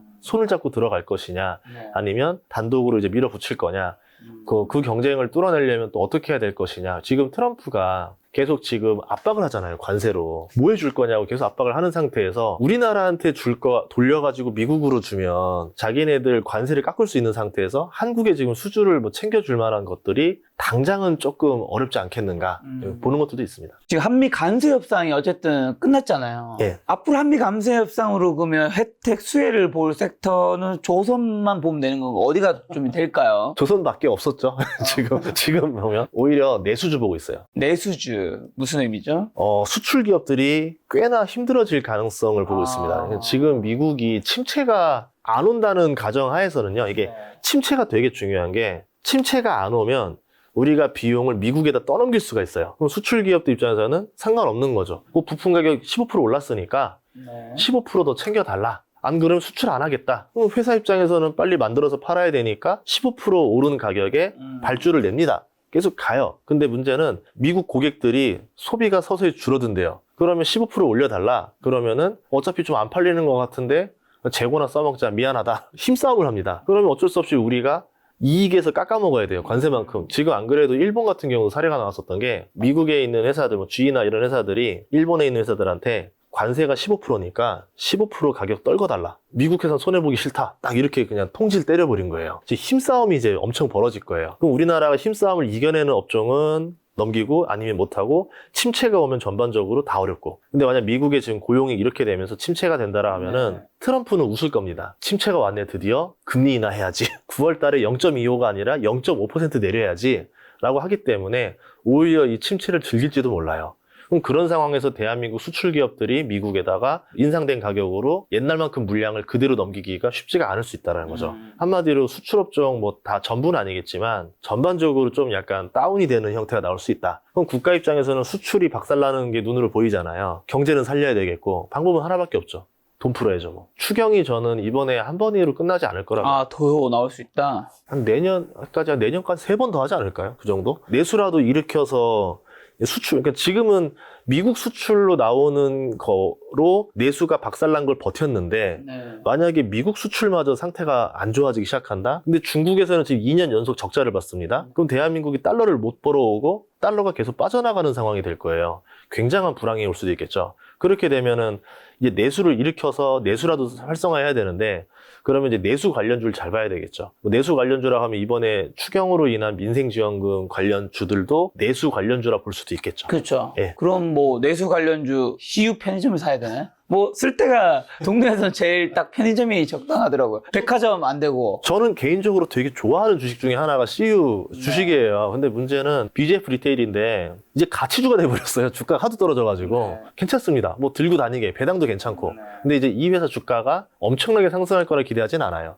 대표적인 사례 중에 교촌치킨. 교촌치킨도 PER이 많이 떨어져가지고 이제 가치주의 영역으로 들어왔어요. 근데 가치주라고 하더라도 제가 투자를 잘 안 하는 이유 중에 하나가 매출과 이익 성장률이 1년에 10%씩은 올라가줘야 돼요. 그럼 그 상승 구도로 올라갈 거냐랑 영업이익률이 10% 이상은 나와야 돼요. 못해도. 이 세 개가 다 같이 되면서 배당 뭐 기대감이 좀 더 있어야 되겠는데 지금 그 세 개가 그 조건에는 안 맞았었어요. 성장률이 너무 낮았었어요. 외국인들 관점으로 봐야 되겠죠. 그러면 어떤 것들이 내수주가 될 수 있냐면 진짜 어이가 없지만 민생지원금 어디다 쓸 것 같아요, 사람들? 피부과 가겠죠. 피부과도 돼요? 네. 30억 이하면. 네. 30억 이하의 피부과에서 피부 이거 하고 다 합니다. 이제 그런 식으로 하니까 뭐 이게 불황일수록요. 취업 경쟁률이나 이제 뭐 어떤 돈을 버는 데서도 엄청난 경쟁이 치열해져요. 그러면 사람들은 초반기에, 불황 초반기에는 있는 돈 없는 돈 다 써가지고 그 경쟁을 이겨내기 위해서 본인들의 투자를 합니다. 외모도 경쟁력인 시대이기 때문에 위고비를 한 대 맞든 뭘 하든 저처럼. 아, 위고비 맡고 계신다. 네, 맡고 있습니다. 뭐 위고비를 맞든 뭘 하든 외모에 이제 투자할 수밖에 없어요. 불황이 왔다는 거죠, 저도. 외모에 투자한다는 게. 이제 살은 그대로신 것 같은데 위고비를 역행하는. 아예 뺏어 오겠습니다. 몇 번 맞으셨어요? 2번 맞았습니다. 아, 아직 얼마 안 되셨구나. 맞지 않습니다. 그런데 이제 그렇게 했는데 이제 불황이 계속 장기적으로 되면은 그때는 투자 안 하죠. 어차피 의미가 없어지니까. 근데 초창기 때는 외모 투자도 굉장히 많이 할 거라, 뭐 화장품이라던가, 뭐 이제 그런 것들을 좀 봐야 되지 않겠는가. 그거랑 특수하게 좀 쓸만한 게 여행 같은 데도 쓸 것 같아요. 여행에 소비해라, 뭐 해라, 이게 좀 지방 경제 살려야 되니까. 그런 쪽 관련된 것들 뭐 좀 숙소라던가, 리조트라던가, 그런 쪽이 좀 나올 것 같고, 화장품, 이런 게 나올 것 같고, 아니면 엔터 쪽도 괜찮을 것 같아요. 그래도 엔터인 돈을 쓰거든요. 왜냐면 우리가 쓰는 게 아니라 자녀들이 씁니다. 그러니까 교육비는 못 아끼잖아요. 자녀들이 좋아하는 연예인들 콘서트 티켓 챙겨줘야 되고 굿즈 사줘야 되고 뭐 사줘야 되고 이 비용을 내거든요. 그런 것들 좀 특수한 것들을 봐야 되지 않을까 싶습니다. 말씀하신 대로 K뷰티가 인기를 얻고 있는데 화장품 및 그러면 피부 미용기 관련주가 이런 추경에도 수혜를 받을 수 있을 것 같은데 관련주 투자할 때 뭐 모든 화장품이 다 좋지는 않을 테니까 조금 더 좁혀주는 투자 포인트 주신다면요. 의료기기들이 괜찮죠. 의료기기들 보면 원택이랑 클래시스가 있는데 제 22년도부터 맨날 얘기했던 회사들이에요, 둘 다. 하나는 집 앞에 있어서 얘기했었고 하나는 영업이익률이 50%거든요. 영업이익률 50%는요 그냥 사기. 말도 안 되는 거죠. 사기 같은 엄청난 사업이에요. 회사죠. 땅 짓고 헤엄치게 하는 사업이란 얘기인데 주가가 결국 많이 올랐죠. 근데 지금 얘도 정체적인 게 실적이 이렇게 막 올라가니까 주가가 먼저 올라갔어요. 그러면 이제 실적은 계속 가지만 주가가 너무 빨리 올랐기 때문에 이제 다시 좀 정체되면서 실적이랑 만날 때까지 이제 계속 횡보를 할 겁니다. 그 횡보를 하는 시기가 지금 1년 정도 됐거든요. 그러면 조금 더 한 뭐 내년쯤 되면은 그때부터는 좀 본격적으로 다시 또 실적 대비 주가가 좀 저렴해졌다. 이렇게 되면서 또 올라갈 수도 있고. 그리고 K뷰티랑 우리나라 식품주를 잘 보셔야 되는 게 내수주이면서 수출주예요. 우리나라 이마트는 주가가 안 올랐어요. 근데 코스트코나 월마트는 주가가 올랐어요. 얘네들은 내수주인데 수출이 가능해요. 경기 방어주가 수출을 할 수 있습니다. 공격 능력을 가진 수비수가 된 거죠. 네. 그러면 우리나라 이제 K뷰티들은 국내 비중은 나날이 줄어들고 해외 매출 비중이 계속 커지고 있고 외국이라고 하더라도 거기도 불황이 오면 결국 투자하거든요, 같이. 네. 그런 거고 우리나라 화장품들은 지금 주가 많이 오르긴 했는데 소형 화장품들이 이제 그 아마존이나 이런 걸 타고 많이 들어갔어요. 그래서 그런 쪽들을 좀 봐야 되지 않을까. 특히 아마존 타고나 이런 들어가는 것은 의료기기들 말고 순수 화장품, 특히 이제 기초 쪽. 예, 그쪽 색조는 워낙 경쟁이 치열해서 제가 잘 모르겠고 기초 쪽은 괜찮은 것 같아요. 예, 그런 애들을 좀 보시고 영업이익률 보시면 외국인들이 군침을 흘릴 수밖에 없는 지표들이 나옵니다. 매출, 영업이익, 폭발적인 성장, 영업이익률, 폭발적인 성장. 그러면 이런 기업들은 이제 완전 고속 성장주인데 이런 불황에서 고속 성장하는 기업 코스피, 코스닥 다 걸러봤자 몇 개 나오겠어요. 걔네들 필터링된 얼마 안 나오니까 시중의 유동성이 그쪽으로 쏠려버리죠. 그러면 얘네들이 원래 올라야 되는 주가 대비 유동성이 쏠려버리니까 주가가 더 오르는 네. 이런 일이 벌어지는 거죠. 자, 미국 쪽을 좀 가봐서 글로벌 경기 침체 가능성은 좀 어느 정도로 보시고 만약에 침체가 온다면 그 시점과 주요 원인 뭘로 보시나요? 저는 100%를 봅니다. 침체는. 침체 원인 하나는 뭐냐면 관세 때문에 그래요. 애초에 돈을 너무 많이 풀어놔서 경기를 부양했던 거고 주식시장이 좋아서 경기가 더 좋았던 것도 있습니다. 근데 문제는 뭐냐면 미국에 베이비 부머가 계속 은퇴를 해요. 은퇴자가 늘어나면은 아무리 연금 소득이 있다 하더라도 소비를 줄일 수밖에 없어요. 그렇죠. 은퇴를 했으니까. 무서운 거예요. 뭐 나온다 하더라도 그래도 예전에는 내가 일을 할 수 있는 능력이 있을 때는 그래도 뭐 좀 더 쓰고 내가 더 일하면 되지 이게 되는데 그게 안 나오는 거죠. 그래서 나날이 취업 가능률이 계속 떨어져서 이제 58%까지 내려갑니다. 네. 지금의 62%거든요. 2030년 58% 되고 그런데 이민자들은 계속 또 쫓아냈어요. 그런 상태에서 임금은 계속 이제 옛날처럼 단가를 싸게 할 수 있는 일들은 줄어들 네. 거고 그런 상태에다가 이제 어떤 시즌이 되냐면 침체라는 시그널 고용이 살짝 둔화가 되면서 소비로 이제 이전이 되면은 침체가 되면서 위험 자산에서 안전 자산으로 돈의 이동이 벌어집니다. 네. 주식시장에서 채권으로 돈이 이동하는 거죠. 그러면 채권으로 돈이 이동한다는 얘기 뭐냐면 채권 금리가 떨어진다는 얘기예요. 계속 채권을 사주는 세력들이 되니까. 그럼 트럼프 입장에서는 채권을 사주는 사람들이 늘어나고 채권 금리가 떨어지고 그럼 본인의 연방 부채 이자가 계속 줄어들면서 재정 적자 문제가 서서히 완화되기 시작하고 완화되니까 본인이 감세책이든 뭐든 추가로 할 수 있는 정책이 또 나오기 시작하고 그럼 트럼프 인기를 계속 구가할 수 있는 여력들이 나오겠죠. 네, 그런 상태가 되기 때문에 그거를 살짝 방치할 것이다. 그리고 또 하나 지표가 있는데 근 20년 동안 3번 있었던 지표였는데요. 미국에서 집을 파는 사람과 사는 사람의 갭이 50만 채가 벌어졌어요. 파는 사람이 사는 사람보다 50만 채가 더 많아요. 안 팔린다는 얘기죠. 계속 집을 팔려고 하는데 안 팔리면 결국 뭐냐면 집 가격이 떨어집니다. 집 가격이 떨어지게 되면 어떤 일이 벌어지냐면 신규 주택이 지연돼요. 착공을 안 하겠죠. 무서우니까. 그러면 건설 노동자들 일감이 급속도로 빨리 떨어지는 구간이 도래할 것이다라고 좀 봅니다. 그런 점에서 침체가 올 가능성이 있다. 여기에다 관세가 있기 때문에 이번에도 고용지표가 흔들렸던 것도 있지만 수입하는 회사 입장에서 비용을 어떻게 해서든 틀어 막아야 되는데 사람을 자르는 것 외에는 지금 틀어막을 비용들이 별로 없어요. 그러면 계속 해고라던가 뭔가 더 저비용을 쓰는 쪽으로 계속 갈 수밖에 없지 않겠는가. 이런 점들을 봤을 때는 미국도 침체 관련주에 좀 투자를 해야 되지 않겠나라고 보고 있습니다. 침체 관련주가 뭔데요? 우선 방어주의 역할을 기본으로 가져가야 돼요. 네. 그러니까 침체 관련주라고 하면 방어주인데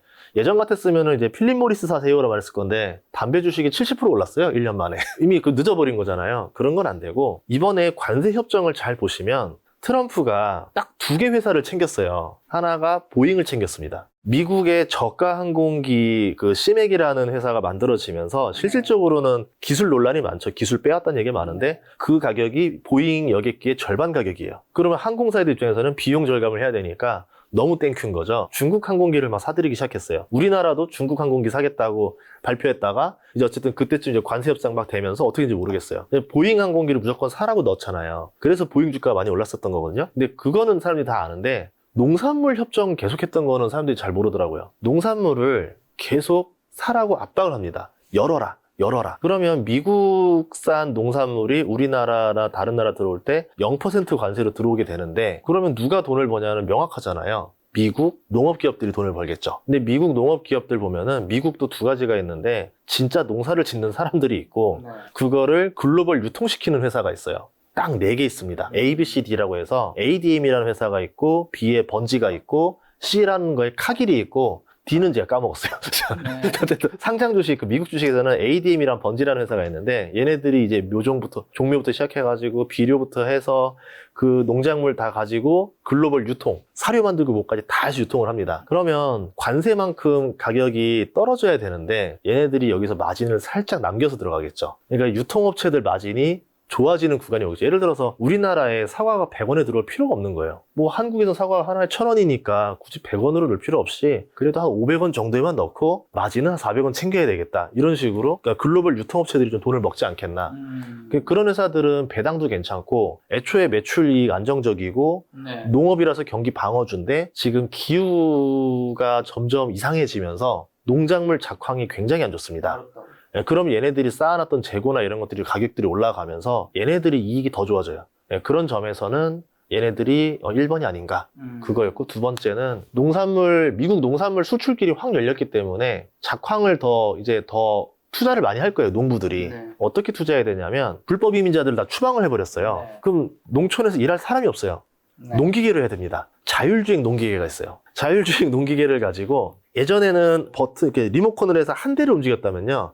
왜 자율주행이라는 게 왜 자율주행이냐면 열대가 그냥 알아서 돌아갑니다. 그러면 기계만 사다 놓으면은 농사를 계속 많이 질 수 있는 환경이 되는 거죠. 그러면 이 농산물 기계를 파는 회사들이 매력이 있겠죠. 뭐 코마츠라던가 뭐 미국에 또 하나 있다던가 뭐 우리나라에서도 이제 대동이라던가 수출을 하려고 하는데 이런 회사들을 좀 잘 볼 필요가 있지 않을까 싶습니다. 자, 근데 그러면 경기 침체가 100% 온다고 말씀하셔서 경기 침체 관련주로 방어주라고 언급해 주셨는데 실제로 침체가 오면 그러면 증시가 어떻게 되는지도 궁금하고요. 만약에 증시가 어쨌든 떨어질 것 같은데 방어주를 산 게 아니라 그냥 다 털고 현금을 지키는 게 나은 게 아닌지도 여쭤보고 싶네요. 그게 맞을 수도 있어요. 원래는 현금 들고 있는 게 나쁘지는 않은 전략인데 증시가 완전히 지금 옛날과 달라진 거 하나가 뭐냐면요. 정치가 경제를 지배해버렸어요. 아까 같이 뭐 관세로 인해서 우리나라 수출 기업이 어려워지면은 대한민국 증시가 떨어지지 않을까요? 라고 생각하니까 그러면 부양책을 내고 재정 적자를 펼쳐서 내수를 활성화시키겠죠. 그래서 오히려 코스피 지수가 더 올라가는 일이 벌어질 수도 있겠죠. 이런 일이 나올 수도 있습니다. 미국도 마찬가지로 그렇게 되면 트럼프가 이 상태에서 침체는 맞는데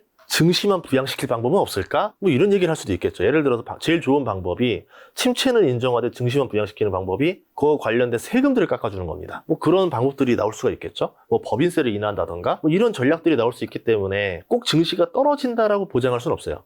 그러면서 관세라는 걸로 인해서 침체가 만들어졌으면 관세로 인해서 또 수익을 얻는 회사들이 있기 때문에 그런 것들을 잘 볼 필요가 있지 않을까. 그래서 그래도 투자는 해야 된다 생각을 하는 거죠. 근데 말씀하신 대로 트럼프의 그 관세 정책으로 세계 경제와 인플레이션의 그런 파급력이 굉장히 크다는 거네요. 인플레이션 데미지 먹을 거예요.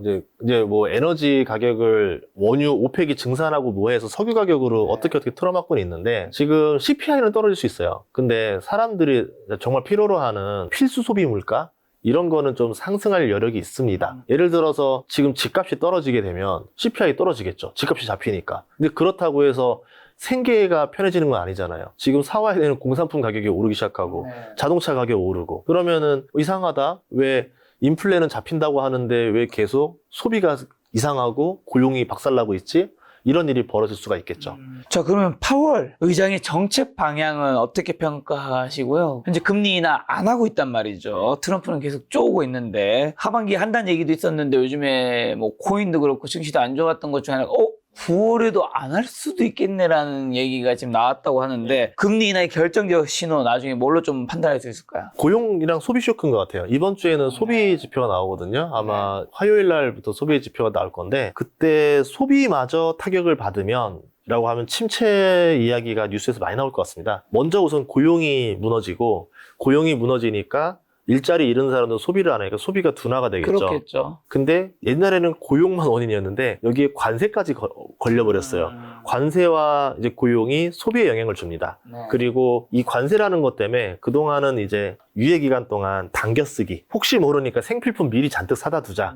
이러면서 소비가 억지로 좀 끌어당긴 것들이 있어요. 그러면 이제 억지로 끌어당긴 것들 다 써먹을 때까지 소비가 갑자기 급격히 둔화되는 시기가 또 나올 수도 있거든요. 그런 소비 지표들이 이번 주 건 모르겠어요. 근데 다음 달 것 때는 좀 데미지가 들어가지 않겠는가. 고용도 들어가고 그러면서 좀 침체가 오고 침체가 왔으니까 연준 입장에서도 금리 인하를 못하겠다라는 말이 쏙 들어갈 수도 있겠죠. 아마 파월 의장이 나서서 할 수도 있을 것 같아요. 원래 페드와치에서는 9월 달에 0.25 한 번은 내릴 거라 봤었거든요. 그런데 두 번 내려야 될 가능성이 나올 수도 있습니다. 그런 상태에서 문제는 8월에 시작됐잖아요, 관세가. 재고를 대략 다 써먹으면 이제 10월부터는 가격을 올려야 돼요. 그때부터 이제 문제가 생기는 거죠. 금리는 내렸는데 10월부터 인플레가 올라가기 시작하네. 상품 물가 올라가네. 그러면 이제 그 9월에 한 금리 인하가 한동안의 마지막 금리 인하가 될 수도 있겠죠. 일단 금리 인하를 하반기에 할 거라고는 보시네요. 9월에는 할 것 같아요. 왜냐하면 9월까지는 물가가 버틸 거로 봐요. 9월까지 CPI가 하면 안 돼요 이런 주장을 못 할 거니까 9월에는 할 수 있는데 10월부터는 이제 물가가 뜨는 게 눈에 보일 겁니다. 그럼 물가가 뜨는데 침체가 왔대요. 그 연말쯤 되면 이제 이거를 뭐라 부르냐면은 스태그라 부르기까지 좀 뭐 할 것 같고 어쨌든 침체와 물가만 오르는 상황에서 금리 인하는 어려울 것 같다. 이런 상황에서는 경제가 제대로 돌아가지가 않겠죠.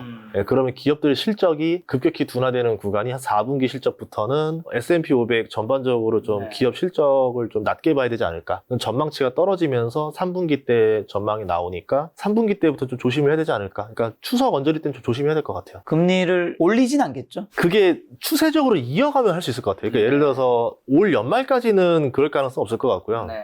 진짜로 올라가네? 라는 일이 벌어지면은 그러지 않을까. 근데 미국에서 고용이 먼저 무너진 상태에서 물가가 올라가는 거는 생각보다 그렇게 크진 않을 겁니다. 그러면 그렇게 막 금리 인하를 막 중국이랑 미국이 거의 뭐 관세 전쟁을 하는 수준이 아니라 지금은 낮은 상태이기 때문에 이 상태에서 막 그 정도까지는 낮게 보고 있어요. 자, 미국의 막대한 국가 부채 문제가 결국 금융위기로 이어질 수 있다는 경고도 나오는데 실제로 어떻게 보시고 이 문제가 단기적으로 시장에 미칠 충격의 가능성은요? OBBA가 통과되면서 네.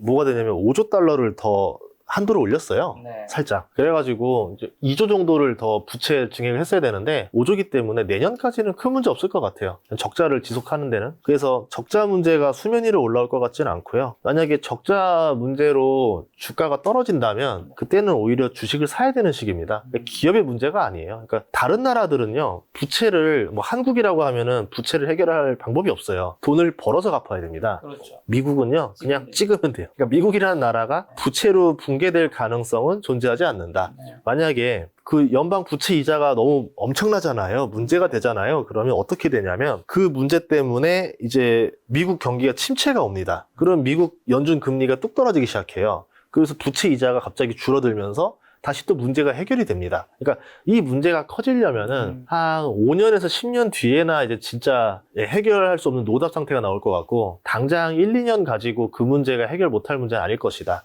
반대로 미국이 어떤 일이 있냐면요. 달러를 찍어내야 되는 나라의 의무예요. 문제가 뭐냐면 수요가 더 세요. 제발 달러 좀 찍어주세요 라는 게 지금 수요가 더 큽니다. 예를 들어서 지금 다른 나라들 무역 GDP가 계속 커가고 있는데 무역 규모를 돌리려면 그만큼의 달러를 계속 가지고 계속 거래를 해야 되는 상태인데 지금도 미국이 그렇게 찍어내서 재정 적자고 하고 부채를 깔고 있어도 아직까지 시중에서 유통되는 달러가 부족한 거예요. 계속 강달러가 나오잖아요. 네. 그러면 미국은 여기서 더 찍어내는 게 오히려 지금 세계적인 수요에서 맞습니다. 그러면 더 찍어내는 상황까지 가야 되는 상황에서 뭐 달러가 붕괴된다 이렇게 보기에는 좀 어려울 것 같다라고 보고 있습니다. 반도체도 AI도 여쭤봐야 되는데 엔비디아 중심으로 한 AI 경쟁이 HBM으로 확산되고 있는데 향후 반도체 시장의 패권을 누가 질 것으로 보면 관련 투자 전략은 좀 어떻게 가져가야 할까요? 이제 AI 쪽에서는 네. 개인적으로는 소부장에서는 좀 손을 떼는 것도 괜찮은 것 같아요. 원래 모든 산업이 처음엔 소부장이 오르고 왜냐면 장비를 먼저 팔아야 되니까 이제 깔리고 나면 그 다음에 클라우드거든요. 지금 클라우드 실적이 굉장히 잘 나왔어요. 마이크로소프트가 전년 대비 39% 잘 나오고 구글이 32% 잘 나오고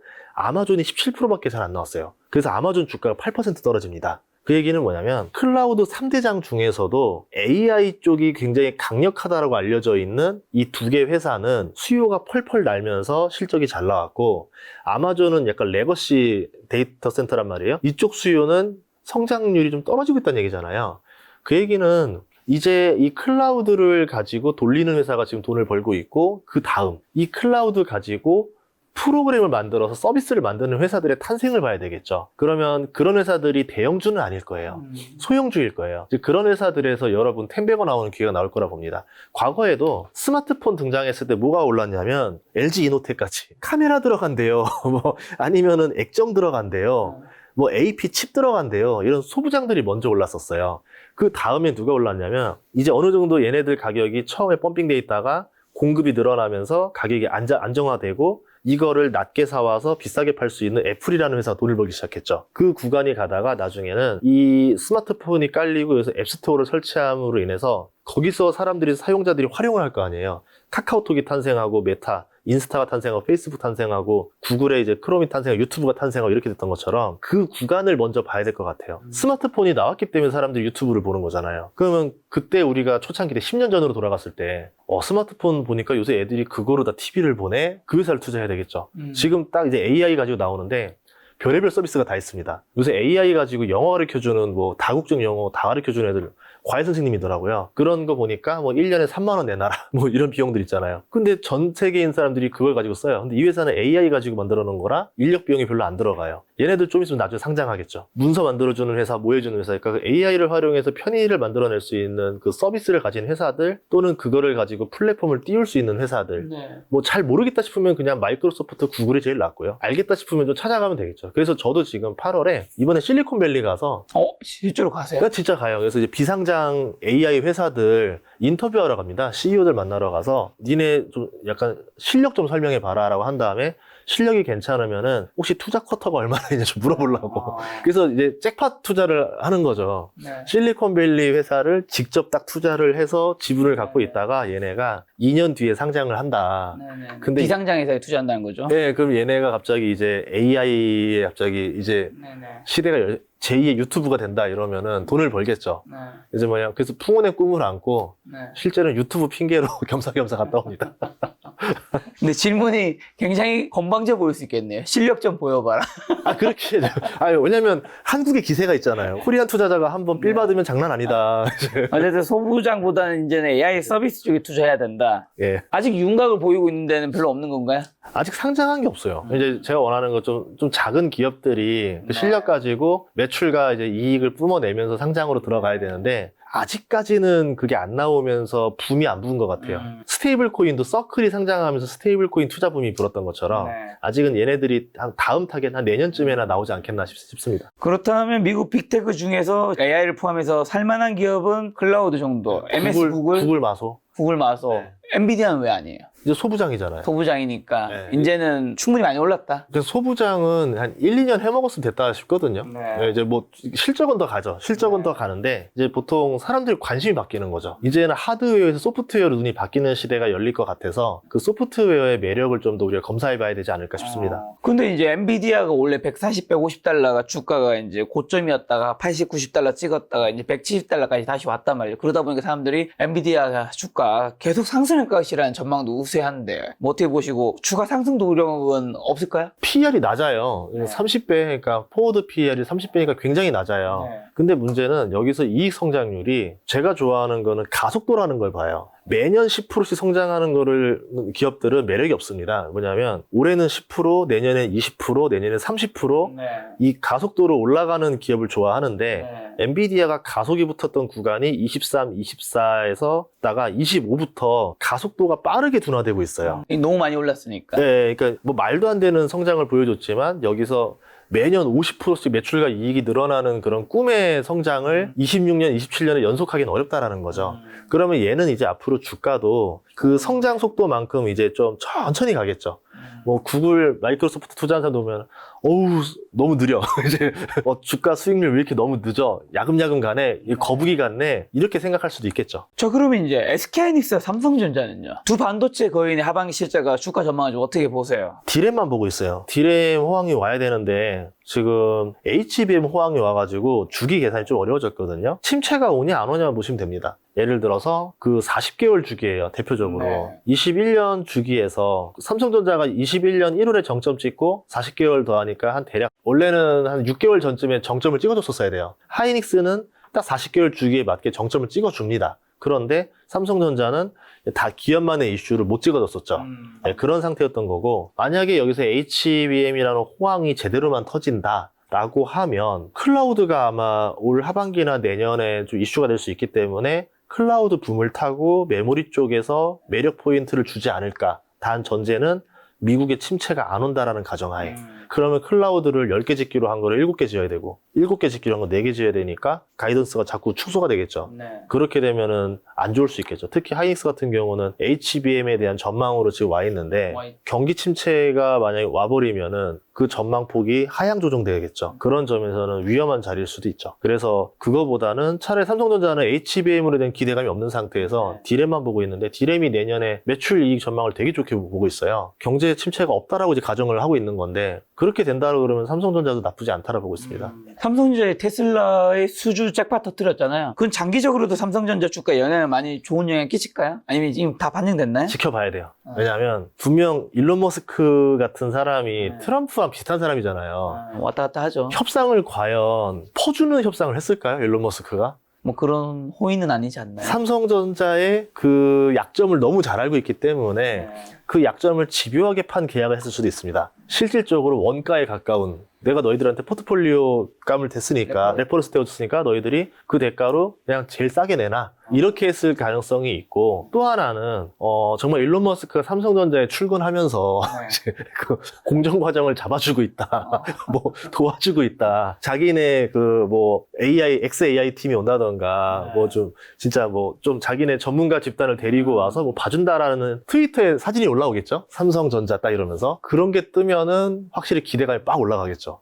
그러니까 뭔가 좀 가시적인 게 눈에 보여야 되지 않을까 싶습니다. 그렇죠. 그런데 테슬라 주가는 다른 빅테크 대비해서 굉장히 부진하단 말이죠. 이유가 뭐 언제쯤 매수 적기가 올까요? 우선 아직까지는 매출과 이익을 전기차 판매에 의존하고 있어요. ESS가 빠르게 성장하고 있지만 그게 비중을 차지하려면 그래도 2년은 더 걸릴 것 같고, 전기차 판매가 굉장히 부진합니다. 이제 그게 가장 큰 타격이에요. 전기차가 안 팔리는 이유는 비싸니까 안 팔리는 거죠. 내연기관보다 비싸니까. 하이브리드가 잘 팔렸던 이유는 뭐냐면 내연기관 쓰자니 조금 찝찝하고 전기차 사자니 좀 부담은 되고, 그러면서 하이브리드가 인기 있었던 건데, 전기차 판매 성장률도 보면 거기서 하이브리드 빼고 나면은 좀 안타까운 것들이 좀 있습니다. 그런 점에서 거기다 관세까지 때려 맞으면서 나름 가격을 낮출 수 있는 요소들이 별로 없었죠. 금리는 비싸서 할부금리 비싸고. 그럼 미국에서 이게 팔리는 것도 힘에 붙였어요. 그동안은 미국 판매로 매출과 이익을 잡아냈는데 그게 안 되고 있고, 상하이 공장에서 중국 판매하는 거는 지금 거의 적자만 살짝 면할 정도로 팔고 있는데 그거마저도 순위가 많이 떨어져서 3위인가 4위까지 됐거든요. 중국 내에서. 그럼 유럽에서 파는 걸 가지고 좀 비벼봐야 되는데 유럽 판매량이 테슬라 판매에서 엄청난 비중을 차지하는 것도 아니고, 전반적으로 자동차가 잘 팔린다라는 그 본질이 우선 나와야지만 주가 상승의 여력이 있어야 되는데, 너무 본질과 상관없는 이제 사이드 요소들로 주가가 많이 올랐었죠. 예, 그런 점에서는 조금 그거 대비 좀 많이 오른 것 같고, 예를 들어 테슬라 주식은 그래도 또 테슬라만한 주식도 없어요. 막상 투자자 입장에서 그렇게 변동성 미래의 좋고 성장 가능성을 많이 담고 있는 로봇, 뭐 자율주행, 네. 우주. AI 다음으로 그렇게 사람 심장 뛰게 하는 주식도 없습니다. 그러면 언제 사면 되느냐? 그냥 $200 이하다, 그런 기회가 올지 안 올지 모르겠지만 그때는 사면 되고, 좀 비싸다 그럴 때는 안 사면 되고, 예, 이렇게 전략을 가져가야 되지 않을까 싶습니다. 예. 가지고 계신가요? 지금은 없습니다. 옛날에 한번 허세 한번 잔뜩 들어가지고 네. 한번 저기 프리몬트 공장에다 헛소리 한번 했었다가 네. 지금도 오해하고 있을까봐 지금 민망해 죽겠어요. 어떤 헛소리를 하셨죠? 내가 한국에서 제일 많이 가지고 있다, 테슬라. 옛날에. 근데 나중에 알고 보니까 우리나라에 테슬라 사랑이 그렇게 큰지 몰랐어요. 본인보다 더 많이 가진 사람이 굉장히 있었겠군요. 물어볼 때마다 저보다 더 많이 가지고 있다. 물어보는 사람마다. 본인 기준에서는 내가 정말 많이 가지고 있으니까. 네, 그러니까 이제 저 섣다로 치면 내가 제가 제일 좋은 편 줄 7땡 알았는데 정도 가지고 있는 거야. 한 3급 가지고 있는 거더라고요. 알고 보니까. 그리고 방산기업 좀 여쭤볼래요. 수출 확대하고 있는데 이게 기업 실적에 어떤 영향을 미치고 성장 가능성과 관련 기업들 투자 매력도는 좀 어떻게 보실까요? 너무 많이 올라기도 했죠. 많이 올랐어요. 이미 벌써 뭐 하나 에어로스페이스만 해도 23년 1월 달에 제가 그때 강의할 때 7만 원 할 때 괜찮아요 했었거든요. 그게 7만 원인데 지금 100만 원 정도 하니까, 그렇게 오른 주가가 더 고속 성장하기를 기다리기보다는 그냥 이제는 그냥 회사 실적만큼 그냥 평범한 수준으로 가지 않겠나 기대하는 게 낫겠죠. 이제 그러면 그거보다는 안 오른 주식을 찾는데 더 열심히 해야 되겠죠. 그래서 작년에 찾았던 게 풍산이었거든요. 정말 더럽게 안 오른다, 방산주인데. 얘도 메리트 좋아서 어느 정도였냐면, 제가 5월엔가 마덱스까지 가가지고, 마덱스라고 해양 방산 전시 박람회가 있어요. 멕시코에서 하는데 거기 돌면서 풍산 다 보면서 괜찮은데 왜 이렇게 안 오르지? 왜 이렇게 안 오르지? 그리고 나니까 결국은 7월쯤 되니까 갑자기 오르더라고요. 네, 그런 것처럼 주식이라는 게 아무리 안 올라도 결국은 갈 놈은 간다고, 좀 저평가된 애들을 사두는 게 어떤가 싶습니다. 자, 그리고 아까 전에 전기차 말씀드렸는데 전기차 시장이 캐즘지나 성장도 겪고 있는데 중국을 제외하면 현대 기아차 경쟁이 상당하다고 평가하시던데 한국 자동차 산업의 미래는 어떻게 보세요? 이번에 관세 때문에 좀 데미지는 좀 먹는 것 같아요. 그렇죠. 네, 전반적으로 일본보다 싸게 팔아야 되는데 일본이 이미 좀 많이 예상을 하고 수를 두는 것 같아요. 그러니까 지금 제가 느끼는 것 중에 찝찝한 게 뭐냐면, 미국이 일본을 계속 챙겨줘요. 반도체 공장 만들라고 해가지고 IBM 기술 줘서 2나노 만들게 하고, 그러면 TSMC 공장까지 일본에 짓게 해서 거기 대학까지 반도체 학과 만들라 하고, 거기 졸업하는 장학금을 TSMC가 다 주라 해가지고 하고, TSMC 5년인가 10년 일하고 나면은 일본 반도체 공장으로 가서 래피던스인가요? 거기 가서 일해도 된다라고 허락을 해주고, 일본 조선소 통합 만들라 해가지고 군함 수주 주려고 하는 것 같고, 그런 상태에서 US 스틸까지 승인 내준 상태에서 이번에 관세까지 되다 보니까 실질적으로 우리나라가 나름대로 그 FTA 때문에 미국 시장에서 한국 자동차가 경쟁력이 있었는데 그게 무효화가 된 거잖아요. 15%가 올라간 겁니다. 일본 같은 경우는 이게 한 12.5% 올라간 거고, 그런 상태에서 이제 일본 자동차 매력이 살짝 좀 경쟁력이 힘들어지는 상태에서 제철소까지 US 스틸에서 공급이 될 수가 있어요. 우리나라는 제철소 지으려면 시간 오래 걸릴 거고, 그런 걸 봤을 때는 일본과의 한판을 좀 제대로 해야 되지 않을까. 그나마 다행인 건 일본은 전기차가 되게 늦었어요. 우리나라는 일본 전기차 쪽에서 좀 더 미국에서 시장에서 먼저 선점을 했고, 그 선점 효과를 잘 활용해서 전기차 쪽에서 미국 시장을 빠르게 장악하지 않으면은 어려울 수도 있다. 근데 만약에 미국 시장을 테슬라가 주춤하는 사이, 뭐 1등은 하겠지만 2등 시장을 현기차가 먹는다라고 하면 앞으로 가능성은 무궁무진하지 않을까 싶습니다. 예. 자, 그리고 미중 갈등이 반사 이익을 얻을 분야로 바이오와 꾸준한 성장이 기대되는 분야 식품주 언급하셨는데, 각사님 성장 동력과 투자 매력은 어떻게 보시나요? 우선 경기 침체와 상관이 없는 회사들이라서 좋아요. 식품주도 그렇고 바이오도 그렇고. 특히 우리나라 이제 삼성 바이오로직스를 가지고 얘기한 건데요. 삼성전자의 그 어떤 공정 과정이 삼성 바이오로직스의 공정 과정과 굉장히 흡사합니다. 그러니까 삼성이 잘하는 일을 그대로 복사한 게 이제 바이오로 한 거죠. 예. 못 이뤘던 파운드리의 꿈을 바이오에서 이루고 있어요. 삼성 바이오로직스 매출과 이익 성장 속도 보시면 진짜 폭발적으로 올라가요. 몇 년 안에는 세계 1위까지 그 캐파가 나오는데, 그런 상태로 보니까 이게 한 2, 3년 지나면 PER이 적정 PER로 떨어지기 시작합니다. 한 30배 이하로 뚝 떨어져요. 그런 상태라서 앞으로 이 시장은 괜찮아 보이고, 세계 1위라고 하면은 앞으로 이제 미국 시장에서 글로벌 1위 기업이니까 여기에 따로 투자 들어온다. 그러니까 앞으로 TSMC 같은 10년 뒤에 그런 회사가 되지 않겠나, 1번이고. 두 번째는 이제 미국에서 헬스케어 쪽 예산을 줄일 수밖에 없을 거라 보거든요. 워낙 카르텔이 세가지고 PBM이라는 걸 건드릴 수 있을까 모르겠는데, 미국의 바이오 회사들, 신약 회사들이 자기네 제품을 쓰게 하려면 거기는 의료보험을 들지 않으면 거의 안 될 정도다 보니까 의료보험이 적용되는 약이 등재되느냐 아니냐로 갈려버려요. 등재가 되면 보험사에서 이거로 처방하면 보험료가 나오니까 지급되니까 이걸 쓰세요라고 되니까 이 PBM에 등재하는 게 굉장히 중요한데, 얘네들이 다 이제 짝짝꿍이 돼가지고 약값을 막 올립니다. 그래서 PBM에 등록된 약들은 엄청 비싼데 나라에서 보조금 나오고 뭐하고 다 하니까 그냥 나라 돈 눈 빼먹기가 돼버렸던 거죠. 그럼 이걸 한번 철퇴를 날릴 수가 있을 것 같은데, 그렇게 되면 바이오 시밀러라고 하죠. 신약은 비싸니까 이제 좀 예산 낮춰라라고 하면서, 그러면 이제 바이오 시밀러를 비중을 늘릴 수밖에 없는 상황. 그럼 바이오 시밀러에서 글로벌 기업 중에서 굉장히 잘하는 기업 중에 하나 셀트리온이라는 회사가 있어요. 예, 그 회사가 지금 계속 커지고 있고 파이프라인이 근 1, 2년 안에 굉장히 더 많이 늘어날 거예요. 그러면 바이오 시밀러 쪽은 기술도 좀 까다롭지만 거의 영구적입니다. 예, 그러면 계속 매출과 이익이 늘어나는 속도는 나올 거고, 이게 만약에 이제 미국의 PBM에 등장이 되게 되면서 미국 정책적으로 밀어주기만 한다면은 지금 주가는 싸지 않나, 이렇게 보고 있죠. 자, 그러면 이제 AI 시대가 점차 계속 본격화되고 있고, 아까 말씀해 주신 대로 AI 시대가 되면 전력 수요가 급증한다고 말씀해 주셨고, 많은 분들 공감하실 텐데, 이게 당연히 뭐 SMR이라든가 에너지 관련주들은 혜택을 받을 것 같은데, AI 발전 혹시 우리가 모르고 있는 좀 스물스의 주 찾는다면 또 어떤 회사들 주목해야 될까? 아까 전에 언급해 주신 것 중에 하나는 또 AI 서비스. 소부장보다는 이제 서비스 쪽인 것 같다. 또 전력도 소부장이 먼저 오르고, 그 다음에 이제 그걸 가지고 운영하는 회사가 돈을 벌고, 그 다음이 전기를 사서 뭔가 또 물건을 파는 회사들이 돈을 벌겠죠. 이 세 가지 구조인데 너무 많이 올랐어요. 변압기, 전선 다 올랐죠. 제가 여기 저번에 나왔을 때 예전에 무슨 주식 가지고 얘기했어요? 네, 2월 초순에 나오셨어요. 2월 초순 전에 한 번 더 나왔을 때가 해저 케이블 얘기했을 거예요. 얘기한 적 있어요. 네, 근데 그때만 해도 무슨 해저 케이블이 뭐야 이래. 왜냐면 해저 케이블 통신선으로 다 알고 있어요. 통신 케이블로 알고 있는데 전력도 갈 수 있습니다. 왜냐면 해상풍력.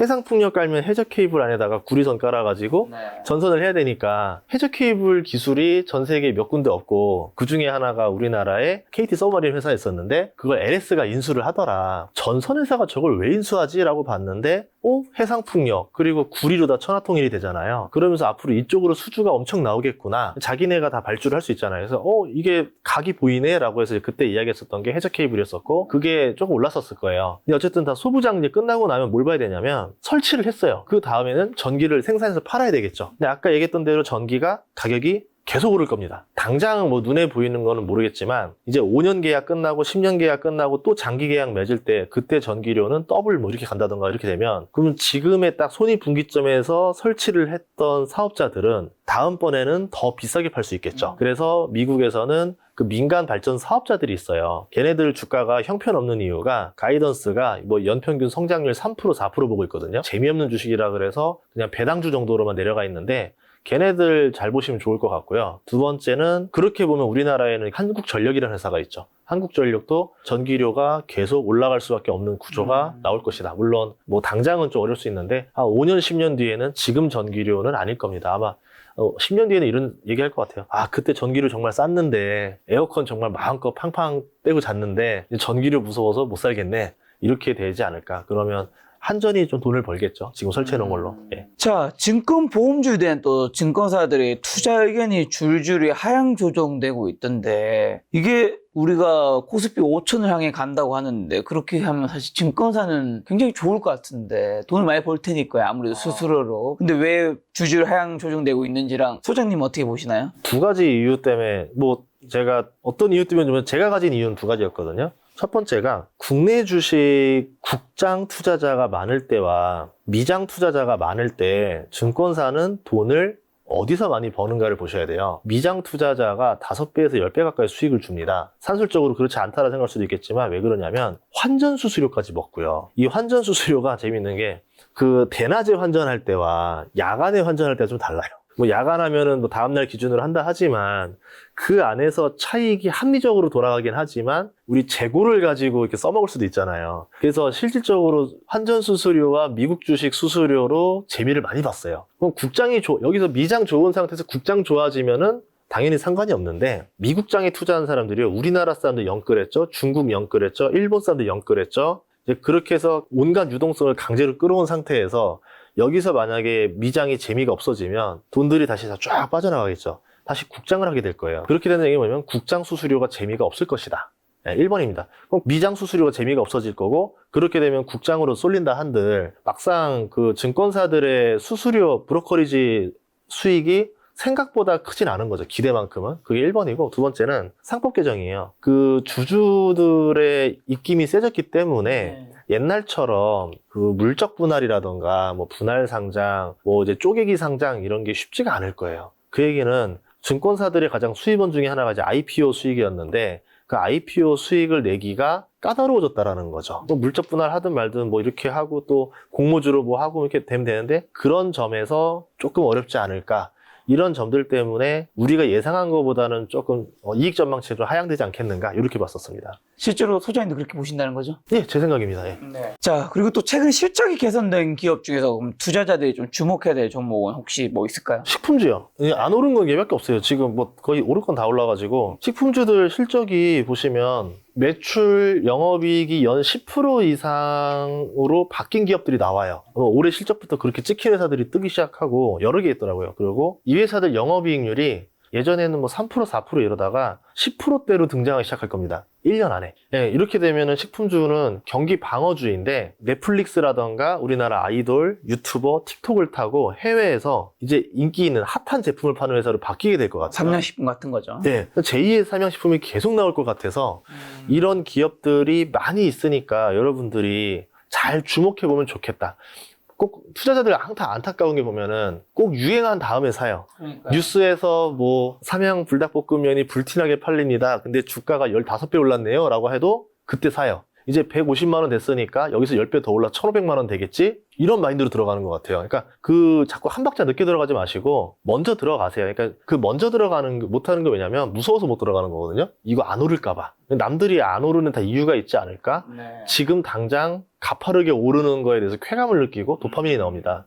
도파민도 안 나오고 무서운 걸 뭐하러 하겠어요. 근데 그걸 사서 맞추는 연습을 해야지만 여러분이 계속 향후에도 싸게 사서 비싸게 파는 투자자가 되는 거거든요. 예, 그렇게 했으면 좋겠어요. 저 그러면 이제 벌써 8월인데 8월부터 지금부터 한국 주식, 미국 주식 뭘 사야 하고 그다음에 유망 섹터는 그러면 오늘 굉장히 많은 섹터를 점검했는데 유망 섹터는 뭘로 좀 정리해야 될까요? 유망 섹터는 그래도 에너지 식품밖에 없는 것 같아요. 근데 이게 단기는 아니다. 내년 이맘쯤 봐야 될 것 같아요. 예. 그때까지는 지금 좀 관망하자는 건가요? 그때부터 오른다는 건가요? 그 전까지 안 올 수도 있다.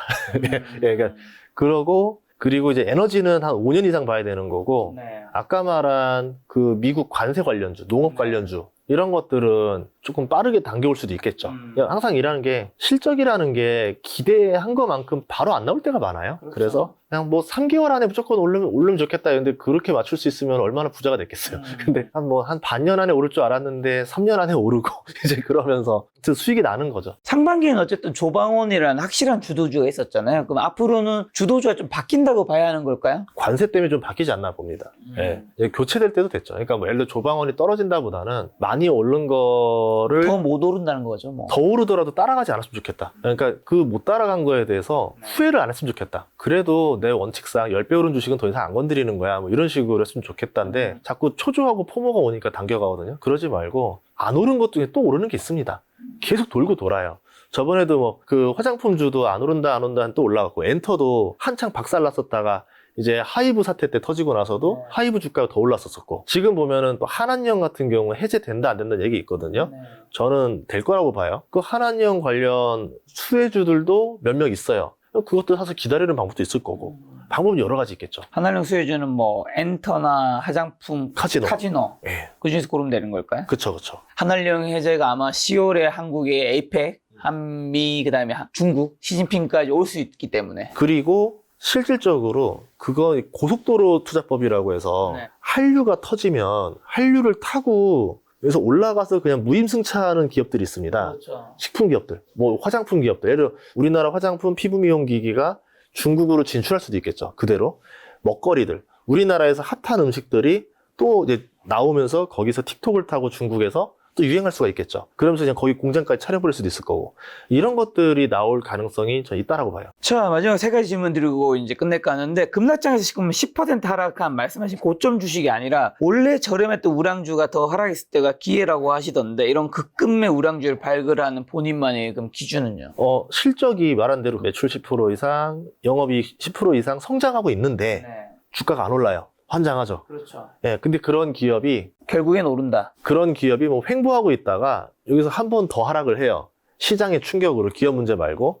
그러면 어떻게 되냐면 이때 사서 담으면 갑자기 주가가 다시 원래대로 회복을 합니다. 그럼 저는 이 회사는 더 이상 빠질 수 없는 주가에서 할인한 상태까지 산 거예요. 얘는 그냥 들고 있는 거죠. 그냥 현금 필요하면 팔아서 현금 쓰고 뭐 그럴 때 아니면 들고 있다가 이제 언젠가는 빚을 발하는 날이 오거든요. 그때 이제 팔아서 수익을 내면 되는 거죠. 이런 전략을 쓰면 손해는 안 나죠. 자, 그리고 성공적인 투자 완성을 잘 파는 것이라고 말씀하시던데 일반 투자자들이 가열된 시장의 꼭지를 판단하고 수익을 실현할 수 있는 현실적인 신호나 방법은요? 가장 뭐 농담 삼아 말하지만 여러분이 샀을 때가 꼭지입니다.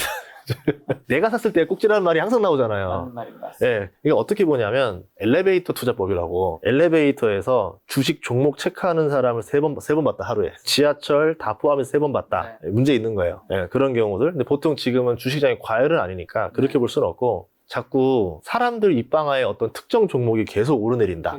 서클 거린다. 그러면 서클이라는 건 이익 대비 너무 주가가 과열이니까 한 달 안에 내려오겠네? 뭐 이런 식으로 보는 거죠.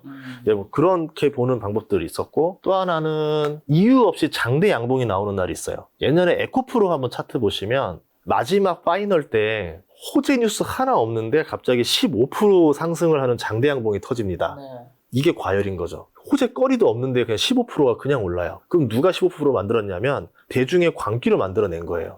그날 저희 직원이 점심 먹으면서 에코프로 150만 원 넘어서 샀어요라고 하는 거예요. 그래서 제가 뭐 오늘 호재가 뭔데 올랐어? 그러니까 호재 없대요. 아, 그러면 광기로 15% 올렸네 오늘. 야, 빨리 팔아 이랬어요. 얘가 이제 순댓국 먹자마자 팔았어요. 그날 오후부터 갑자기 다시 음전으로 바뀌면서 떨어지더라고요. 보통 그런 날은 조심해야 돼요. 뭔가 재료가 없는데 오를 때. 자, 저는 소장님 만나 뵐 때마다 늘 궁금한 건 제가 어떤 질문을 드려도 마치 자판기처럼 이렇게 답변을 명확하게 잘 해주시는데 제가 소장님이 어떤 종목을 가지고 있는지 여쭤본 건 실례니까 이렇게 투자에 대한 공부도 열심히 하고 지식도 있는 소장님은 어떤 섹터에 투자를 하고 있는지는 궁금합니다. 그때그때 달라요. 지금은 정치가 지배하니까 정치를 봐요. 정치 수혜주. 예를 들어서 뭐 아까 여기 또 질문도 좋은 거 하나 있네요. 네. 1억 원 있다면 어디에 해야 되나요? 네, 어떻게 투자하면 합쳐 설명해 드릴게요. 네, 좋습니다. 예. 현금 1억 원 있다면 어떻게 투자하면 소장님도 투자하고 있는 곳이 그게 가장 내가 진짜 믿는 곳인 거잖아요. 투자하고 있는 곳은 비밀로 할게요. 이게 좀 말씀드리려고 그래요. 왜냐하면 제가 국내 주식은 금감원이 항상 보고 있기 때문에. 아, 섹터 그래서 섹터로? 섹터. 아니, 주식으로 말씀드릴게요. 제가 알겠습니다. 안 산 것 중에 괜찮은 게 하나 있어서. 알겠습니다. 코인 관련주, 스테이블 코인 관련주, 아프리카 TV. 앞으로 좋게 보신다. 네, 숲. 예.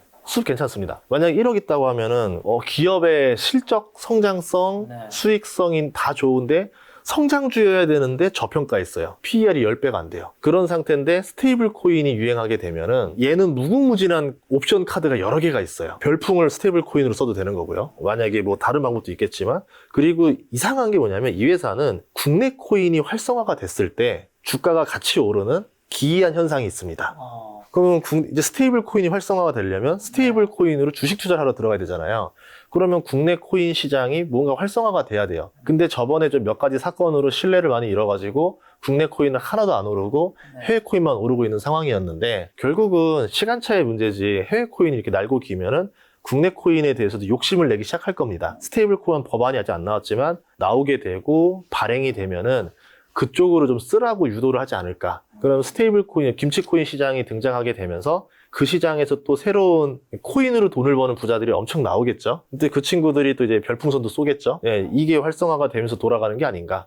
예, 그런 점에서 그거 아니라 하더라도 성장주인데 플러스 요소까지 두 개가 있어가지고 좋게 보고 있습니다. 그리고 딴 곳은요? 뭐 한 곳만 얘기하면 좀 너무 위험하잖아요. 하나 몰빵 투자하면 안 되시니까 다른 것도 좀 얘기를 해주신다면. ADM 사세요, ADM. 그러니까 미국 저기 농산물 유통하는 회사들. 그러니까 가치주 같은 거 하나 배당 한 2, 3% 되고 그런 회사들이 나쁘지 않아요. 괜찮아요. 아마 농산물 관련해서 바로바로 반응이 올 수도 있어가지고 좀 기후 변화가 심각해지면서 그런 회사들이 더 각광받지 않겠나. 뭐 워낙 제일 좋아하는 거는 시간만 준다면 보통 유튜브에서 말하기 힘든 게 말하면은 당장 올라야 돼가지고 사람들이 이제 그런 게 있는데 그게 아니다. 그냥 우리 아들한테 사주겠다.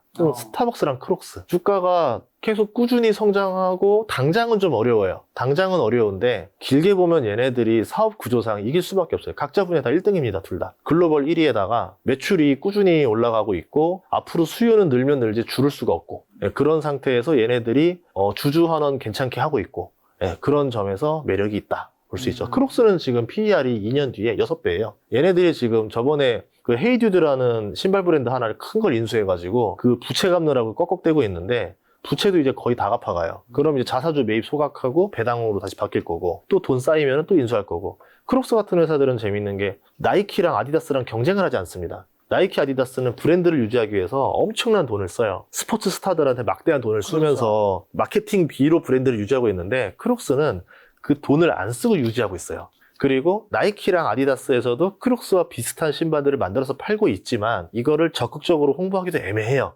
그냥 라인업 중에 하나여야지 얘를 주력으로 놓으면은 크록스가 먼저 선점한 시장에서 짝퉁 소리 듣습니다. 그러면 그렇게 간신히 만들어 놓은 브랜드의 명성에 흠가느니 그냥 그 시장을 안 건드려 버리는 거죠. 그런 점에서 크록스는 굉장히 유리한 구조를 가지고 있다. 뭐 이거와 비슷한 것 중에 하나가 룰루레몬이라는 회사도 있죠. 요가복인데 PER이 15배로 떨어졌어요. 매출 이익은 성장하는데 관세 우려로 주가가 많이 떨어졌거든요. 뭐 기업에 뭐 이익 영향을 가겠지만 1, 2년은 고생하겠지만 한 3, 4년 이상 보면은 이런 회사도 괜찮습니다. 스타벅스도 마찬가지고 중국 때문에 지금 고생하고 있는데 원두 가격 다시 다 가라앉았고 커피를 먹는 사람은 계속 늘어나고 있어요. 그리고 스타벅스랑 경쟁할 수 있는 프랜차이즈가 없습니다. 뭐 그런 점에서 지금은 경기가 안 좋으니까 저가 커피 시장이 좋았지만 또 지나고 나면은 또 이 스타벅스라는 또 브랜딩 있는 커피를 또 좋아하게 되거든요.